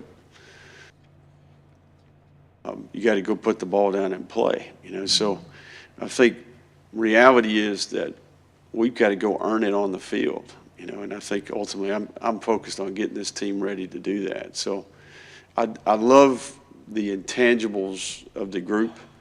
You know, there's a lot of height, length, and speed, and guys that have there's experience, but it's about getting our veteran players to play their best football, and then we have quite a few of these younger players that we need to continue to grow and develop, and we have to get consumed with improvement, and we got to get ready to go play winning football, and I think that's a process, right? We can run all summer. Football condition and football execution is different, and I think that's what this month is about. This is a challenge worth pursuing, you know. And I think I wouldn't rather do it with anybody else. I like the groups that I'm getting to do it with. And look, you know, we're about a month away. We'll crank this thing up. But we got a lot of work to do between now and then. Scott Strickland, their AD, got rewarded with the way they finished last season by sticking by him. And it'll be interesting to see if it pays more dividends this year by him taking another step. Yeah, I love his body language there. For those that are watching with us on podcast, you can tell he gets excited when he's talking about that challenge. You can tell that he's getting excited talking about that roster. This is a challenge worth pursuing. And that's what you want to see if you're a Florida fan. And I like that approach from him in that little soundbite that we saw. Yeah, hey, a great point by Brandon. When we did that, the possible five earlier, neither one of us put Brent Venables. Why is that? I don't know. That probably should have been in place of ours. In place of Levy for me. And maybe in place of Napier for me. Yeah, maybe in place of Brian Kelly, who's I think has got a really good team. You think Brian Kelly could be in trouble? Yes. Yeah. I do. I think that the expectations for LSU are so sky high. I get the feeling you don't think they're going to beat Clemson. I told Taylor earlier this week, I have a feeling they don't beat Clemson I don't think so. Yeah. That has been a hurdle that Brian Kelly's LSU has not jumped yet. Yeah, I don't think they've won an opener since 2019. They under Brian Kelly, they've not won an opener. Yeah. So, and I think it even goes back to Ed in the national championship year, 2019. Yeah. Once they get past Clemson, I'll feel a little better. I do think they have a talented roster, but to me, there's more riding on Brian Kelly than Venables simply because of expectations. Oh, if they lose that Clemson game, that early game with Florida becomes huge. So big. At that point for LSU. I love that we're talking about this, by the way. Yeah, we're so close. We're so close. We're so close. 22 days away from week 0, those games. And the guys are back on Monday, and we'll tell you more details about the kickoff party then when LT and Brownie return next week. One more segment with EG and I as we wrap up the show with a little trash and a little bit more coming up on the other side on the show that's being brought to you by Dr. B. 2 decades of service in Birmingham for Dr. Michael Beckenstein with all the things he offers there. We talk about hair restoration for Lance and Ryan all the time, but Dr. B handles a variety of treatments, and you can see them all and set up a consultation at his website, msbmd.com, msbmd.com. Let's talk about that hair loss, though. It was too late for me when I first met Dr. B, but he saved Lance from going bald, absolutely saved him. And he can do it for you, too. Trying to do the same for Brownie right now. He has several treatments tailored to your needs, including the laser treatment that you see being demonstrated and laid out for Brownie right there on the air. So check out Dr. B on his website, msbmd.com, msbmd.com. This is the next round. Everything Next Round is on demand now in the podcast section at nextroundlive.com. Have you been injured in an 18-wheeler accident, company truck accident, car accident, or work-related accident? Call Alabama's largest personal injury firm. Shunnarah trial attorneys will fight for every dollar you deserve, and it won't cost you a dime. Trust me. What do you say, man? Call me, Alabama. Call 659-777-7777 or go to Shunnarah.com. No representation made that the legal services provided are better than legal services provided by other attorneys. Hey, there's nothing worse than waking up to a plumbing problem. Don't get caught in a flooded house. Call the guys at Hemp Hill Services. Adam, Chad, and the team at Hemp Hill are the only ones I trust to fix it and fix it right the first time. Hemp Hill Services does it right and always at a fair price. For all of your plumbing, cooling, and heating needs, trust the name that Birmingham has trusted since 1954. That is Hemp Hill Services. Call now, 205-229-2090. That's 205-229-2090. What are you waiting for? It's non-stop gaming action at Birmingham Racecourse Casino. Come play more than 900 of the latest and greatest games around, featuring fun bonuses and big jackpots. You can wager and win on horse and greyhound races from all over the world. There are more ways to win at Birmingham Racecourse Casino. Birmingham Racecourse Casino, located off I-459, exit 31, Derby Parkway. Must be 21 or older. Twin Peaks is the best in the game. Here, you're in the red zone for every college rivalry and divisional matchup all season long. I mean, where else are the scenic views as good as your view of the game? Only at Twin Peaks, the #1 sports bar. Storm season is here. Make sure you have a plan of action in place right now. Greg from Pell City and Storm Restoration Roofing should be your first call when storms hit. Insurance companies love working with Storm Restoration Roofing because of Greg Nelson's name and reputation in the industry. When storms hit, call Greg Nelson. He's local, 205-542-3531. He's the home of the free no-cost roof inspection. Greg from Pell City on Facebook, 205-542-3531. It's Storm Restoration Roofing. Take TNR on the go with a podcast built for your satisfaction. Miss Hour 1? Find it in podcast form. Miss Hour 2? Stream it now. Miss Hour 3? Download it for later. Miss Hour 4? Well, just know it's never coming back. Listen to TNR wherever you find podcasts. Hey, let me tell you about our friends at Urology Centers of Alabama. Compassionate and comprehensive urological care with 35 physicians, 17 locations across Alabama. Their patient-centered approach to all of your urological needs. Remember, they've got that new men's health center. It is beautiful, helping men with a wide range of sensitive male issues in a comfortable environment. You can always go online, visit urologycentersalabama.com, schedule an appointment with one of their many urologists today. New Life Art is proud to announce Daniel A. Moore's upcoming Alabama basketball painting, Buzzer Beater. Closing out the regular season, Alabama and Auburn faced off in a top 10 matchup. With less than 1 second remaining in overtime and the game tied at 91, Mark Sears launched a 15-foot floater that sealed the Tide's victory. Visit DanielMooreArt.com and see the artist's preliminary sketch of this historic Bama win. And take advantage of special pre-production pricing for Buzzer Beater. It's bow time. Tired of choosing between sweet and savory? Why not have both? Introducing Bojangles' new chicken and bowberry waffles. The bold Cajun chicken filet you love, now drizzled with a bowberry honey glaze and sandwiched between two warm waffles. Which means your favorite meal of the day just met your new favorite dish. And lucky for you, it's served all day. But it's only here for a limited time, so try chicken and bowberry waffles at Bojangles today. It's bow time.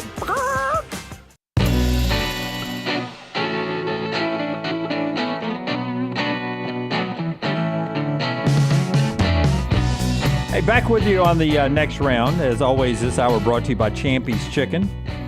And we tell you that fantastic fried chicken at Champy's is brined overnight, cooked to order with all the great homemade sides and desserts down there that Sterling and the gang has. Champy's is right there on Highway 119 in Alabaster. A great dine-in experience for food and drink, but also easy-to-go orders at champy'schicken.com. And don't forget the taste of the Delta with those Delta recipe tamales. Champy's Chicken, Highway 119 in Alabaster, for all your tailgating needs. Trash coming up in a moment. On the show today, if you missed it, you can go get them podcasted. Corey Reamer former Alabama national championship winning linebacker on the show.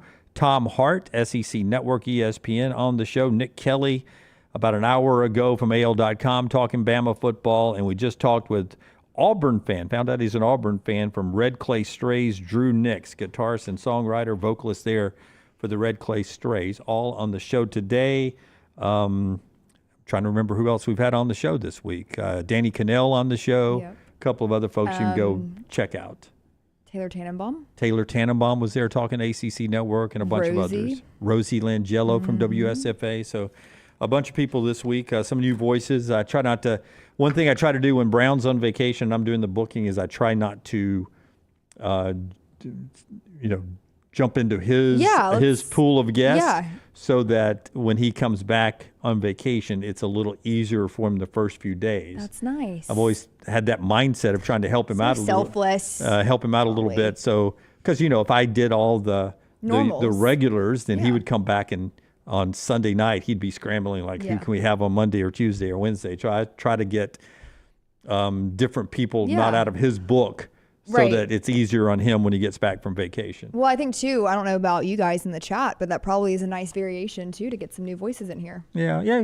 Some people like different voices. Some people like the calming voices of the usual stuff. So it's always good to catch up with some different people there. Okay.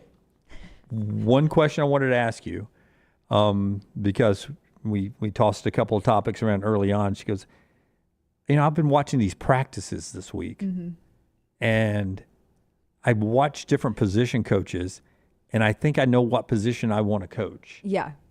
So I want to see if I can guess what position. So if you have not paid attention, E.G. was in Tuscaloosa and Auburn back and forth all week long. Yep. So she sees a lot of practice. This is her off to camp week. And so, this is not as coordinator, right? This is actually a position coach. Okay. But I want you to I'm going to select it for you. You select it for me. Not necessarily what I want to do. Okay. Well, first off, in my head, just you watching the practices, I think you would be a DB coach. Really? I think you would do defensive backs. Now, I will tell you, we've never shown the video on the air, I don't think. But, by the way, did you see the video of us, you and Taylor? Yeah, I'm still in concussion protocol. Unbelievable. I can't believe I'd never shown that. I know.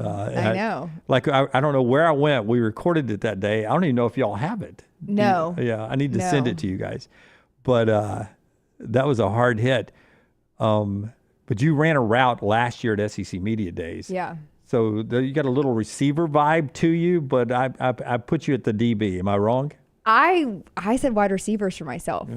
I don't know. Something about those, Jamarcus Shepard, Marcus Davis at Auburn, they just have fun. And then sometimes they kind of get to run the route themselves. Yeah. So I think that's where you put me. Or it's turn of the century. D-line, because you get to whack those guys with those. Oh, okay. Yeah. But... Well, that's what Jay says EG's aggressive. She'd be a linebacker or defensive line coach. Jay got it. Yeah. Okay, so for you, I think you would be a really good quarterbacks coach. Ooh, no. I think you would, because I think you would be very honest with them, but you would still build them up. Like Hugh Freeze is trying to do with Jackson Arnold.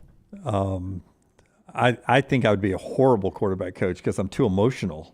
I know, but I think that is where you could channel that the best. The worst place I would be kicker, because I'd have them so nervous about everything. You could not handle that. I was like, God. No.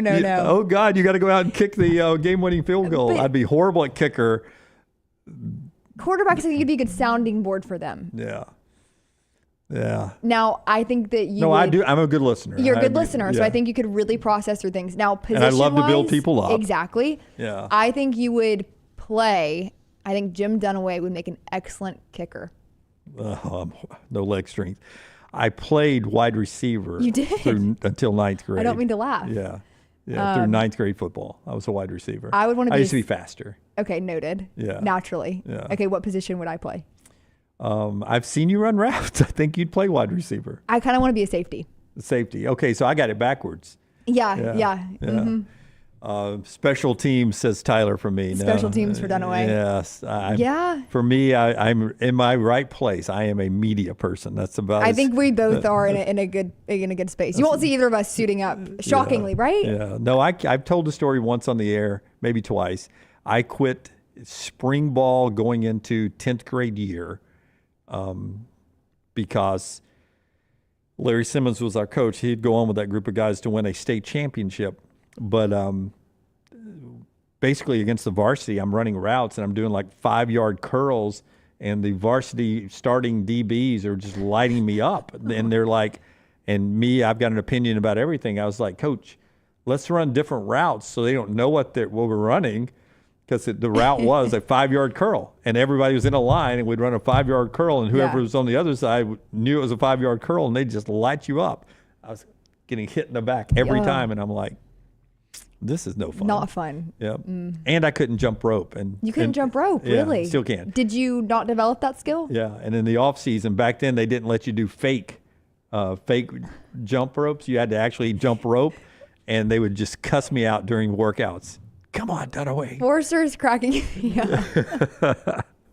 Jimmy QB coach would be incredible. Not the decision I would have made. Forrester, that was gold. Thank you for that. Oh, you got to pick that receiver, huh? Not what I would have done there. Yeah, I thought the other one was open. That is so good. All right, before we get to trash today, and Tyler has it for us, a reminder, Michelson Laser Vision, a great decision Lance made a little over 25 years ago, was called Dr. Mark Michelson, and now Dr. Jennifer Michelson. They're the leaders in the field of LASIK surgery. They've been that for over decades. They are the champions of the field. And Lance had told you that it was a great decision for him, changed his eyesight forever, 2015 fighter pilot vision. You can get details at michelsonlaservision.com to see all the services they offer, and you can get a consultation just like I did. Listen, I wasn't a candidate for LASIK surgery, but most people are, and you can get rid of those glasses forever with great folks right there at michelsonlaservision.com, michelsonlaservision.com. Tyler, hit it, man. I do not want anything that carries the Starbucks logo on this church property. You hear me? That is Lilith 1000%. I've studied it. It is a demon. It is sexual deviance. I am done with I've been done with Starbucks for a long time. It's communist coffee anyhow. You can, look, you can go and drink a gallon of Starbucks today. That's fine. Don't you bring in cups in this room. If I see it, I'm going to tell you to take it out. You hear me? I'm telling you, that company is not only one of the most godless companies on the planet, they are full-blown 1,000% a witch's coven. I promise you it's the facts. LT's Trash is presented by Bud Light. Is that the longest trash open of all time? It is, and I was worried about it when I was cutting it, but there's just so many good lines in there that I couldn't leave out. Yeah. No, true. That's one of my, it makes my list, not to be the quarterback coach again. It is now one of my 5 least favorite trash opens. Okay, also, someone said in the chat, can you imagine you on the headset? I forgot that you guys can talk, you guys, as if you're a quarterback. Yes. Yeah, I can't imagine you on the headset. Yeah, I'd be like, you would be stressing me out so bad. Listen, I want to do this, but what do you want to do? What do you want to do? What do you want to do? Like 5, 4, another 3. penalty. Yeah, quarterback coach, the worst. All right, Tyler, what do you have for us in trash today? Brought to you by our friends at Bud Light. Easy to drink, easy to enjoy. So weirdly enough, I actually got an update on a story that's related to TNR before we get into the trash stories. What is that? We used to make a local sound. We'd blow a local horn. Oh, okay. That was our local horn. Rockstar was better at it. Well, everyone knows that Apple Podcasts has been having some issues, and I've been waiting on a response from Apple support to see what they can do, and they can't replicate the issue. What does that mean? What does that mean? That means they don't know what's wrong, and they've looked at all the information I've provided, all the account stuff and the settings, and said, yeah, everything seems to be good. Yeah, what's going on? Probably something we should have discussed off air, not on air, but we'll keep working on it. We'll do. Interesting. I will tell troubleshooting. If you log out of your Apple app and log back in, that's helped some. And then the iTunes is where a lot of people are having problems. But we're available at a lot of places, including Spotify, and always in our YouTube channel and our app. So what I was going to say is there are a few weird little fixes that sometimes work. You can restart the app. You can log out, log back in, unfollow, and then refollow. And sometimes that works. But I'm waiting on a more comprehensive solution to this. But apologies from the bottom of our hearts. We're so sorry this is happening, and we appreciate you fighting through and downloading us wherever you can. And now getting to the actual trash stories. Okay. Today in Florida, a man gets arrested by Smokey the Bear. Oh, wow. The thumbs up and everything. This is incredible. Was he starting a fire? Yeah, that's what it needs to be an arson. Yeah. That was my initial thought when I saw the picture, but the guy is actually under arrest for stealing Smokey the Bear signs. The agriculture commissioner, Wilton Simpson, said Smokey is always around our forests and just got lucky today that he saw the bad guy and got him handcuffed. The law enforcement officers with the Department of Agriculture say the suspect was posting the Smokey signs for sale on Facebook Marketplace for $1,900 apiece. Wow. I was going to say, it's probably a cool sign to have in your sports office. I was thinking the same thing, truthfully. Oh, is this what they look like? Yes, these are the signs. I like can them. see the theft reason. It's pretty cool. Imagine how demoralizing it is, though, to be arrested by Smokey the Bear. Yeah, but I mean, $1,900? Yeah, I wouldn't expect them to go for that much, but I guess if it's like a custom-made like metal sign, yeah, but probably pretty expensive. I could get a 4-pack of Daniel A. Moore prints for that. I feel like that could also be a DIY project if you're committed enough. Yeah. It could be. Yeah. I don't know if I get the fur correct. Yeah. The depth is pretty good. Yeah. They caught him in the act, and the agriculture commissioner said, if you're going to go in and commit crimes in our forests, you probably need to find a different place. Not only will you find smoke in some of those forests, but you'll find our officers. He said, we're the most pro-law enforcement state in the union, and Smokey the Bear is also on the job. Nice. The man's name has not been released, and criminal charges are still pending. Just think about, Smokey the Bear, when that was created, they also had Yogi the Bear was a cartoon. Am I remembering that correct? Yogi the Bear was a cartoon back in the day. Mm-hmm. You had Winnie the Pooh back in that era, which was also a bear. Bears were fascinating, apparently, to animation and cartoon artists back in the day. I like bears. I'm not as fearful of them as I think I probably should be. It'd be hard for me not to approach in the wild. Well, we have them around here. Well, I just never see them, but they're in our woods. Black bears, yeah. What else? There were the Coca-Cola bears and the Coke polar commercials. Bear. The polar bear and the Coke commercials. Yeah. Bears grizzly, have been. I feel like there's a grizzly bear somewhere in the mix. There used to be a show called Grizzly Adams, and he was an outdoorsman. There's been movies about, the bear plays an important role in American culture. It does. Yeah, both on the good guys and the bad guys. Yes, it does. Great coach. One of the greatest coaches of all time, Bear Bryant. Tie it all together, Dunaway. The Chicago Bears. Yeah, we could go forever. Yeah, the Cubs. Mm-hmm. Yeah, good bear line there in America. Smokey, one of the best ones. Well, from bears to wasps. In South Carolina, they found a radioactive wasp nest at a nightmare. nuclear waste site. That is nightmare fuel. Wait a second. It's I don't think that's at real. a nuclear plant. Yes. And so it's been exposed to radiation so much that it is and now radioactive. Correct. Damn. Are they enlarged? Is there any defining traits that make them radioactive? That's a good point. This is how we get those sci-fi movies start. Every sci-fi movie starts with radiation. So the report didn't say that anything was different with the wasp, but I imagine that there would be something different. But according to a July 22nd department report from the Department of Energy, the contaminated wasp nest was discovered at the Savannah River site on July 3rd near tanks that used to store liquid nuclear waste. It said the nest was sprayed and disposed of as radiological waste, and testing confirmed radiation levels greater than 10 times the total contamination values that federal regulations allow. It's amazing that the little suckers were still alive, that it didn't kill them. Did they glow in the dark or anything like that? I want to know. So no wasps were found on the nest, but the individual insects would have significantly lower levels of contamination than the outside of the nest, according to the report. So the nest was radioactive. Not the wasp. Yep, they didn't. Or is that what they want us to think? That's probably what they want us to think. That might just be a line to not worry the public. Yeah. But turns out those drones that were in trash about a year ago were actually radioactive wasps flying around New Jersey. Those things were as big as an SUV. Yeah. So I hope it's not the wasp. Yeah, it's a great movie script. You're always looking for something to write. There you go. Radioactive wasp. Well, the immediate area was secured, surveyed, and sprayed, and apparently there are reportedly no effects to the public. Good. For now, That's at least. good. Again, that's what they want us to believe. Right. Yeah. And then finally, moving to the world of entertainment.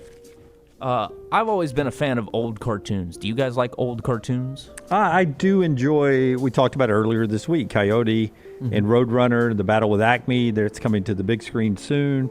That was always one of my favorites. I was not a big Bugs Bunny fan. I loved the Jetsons. Love Scooby-Doo. Would still stop and watch a Scooby-Doo episode right now. But that's about it for me. I liked Scooby-Doo. Tyler knows that. Super Friends. Super Friends. I love that. That was good. Did that include Wonder Twins? Was that in the same genre? Or that was Hall of Justice. That was a different show. Yeah. Yeah. Wonder Twins was at the Hall of Justice. They had a bunch of people there together. Yeah. Oh yeah. That's pretty much it. But Scooby-Doo, like Scooby-Doo meets Batman. Yeah. That went like platinum in my house. That one is good. I was always a fan of Pink Panther whenever it would come on. Hated it. Hated it. Well, is it Eddie Murphy is going to be the star of the new Pink Panther reboot. He will be playing Inspector Jacques Clouseau. And this was a role previously played by Steve Martin in 2004 and 2006. Both of those movies did just horribly. They were critically panned, but Peter Sellers is best known as Inspector Clouseau for live action.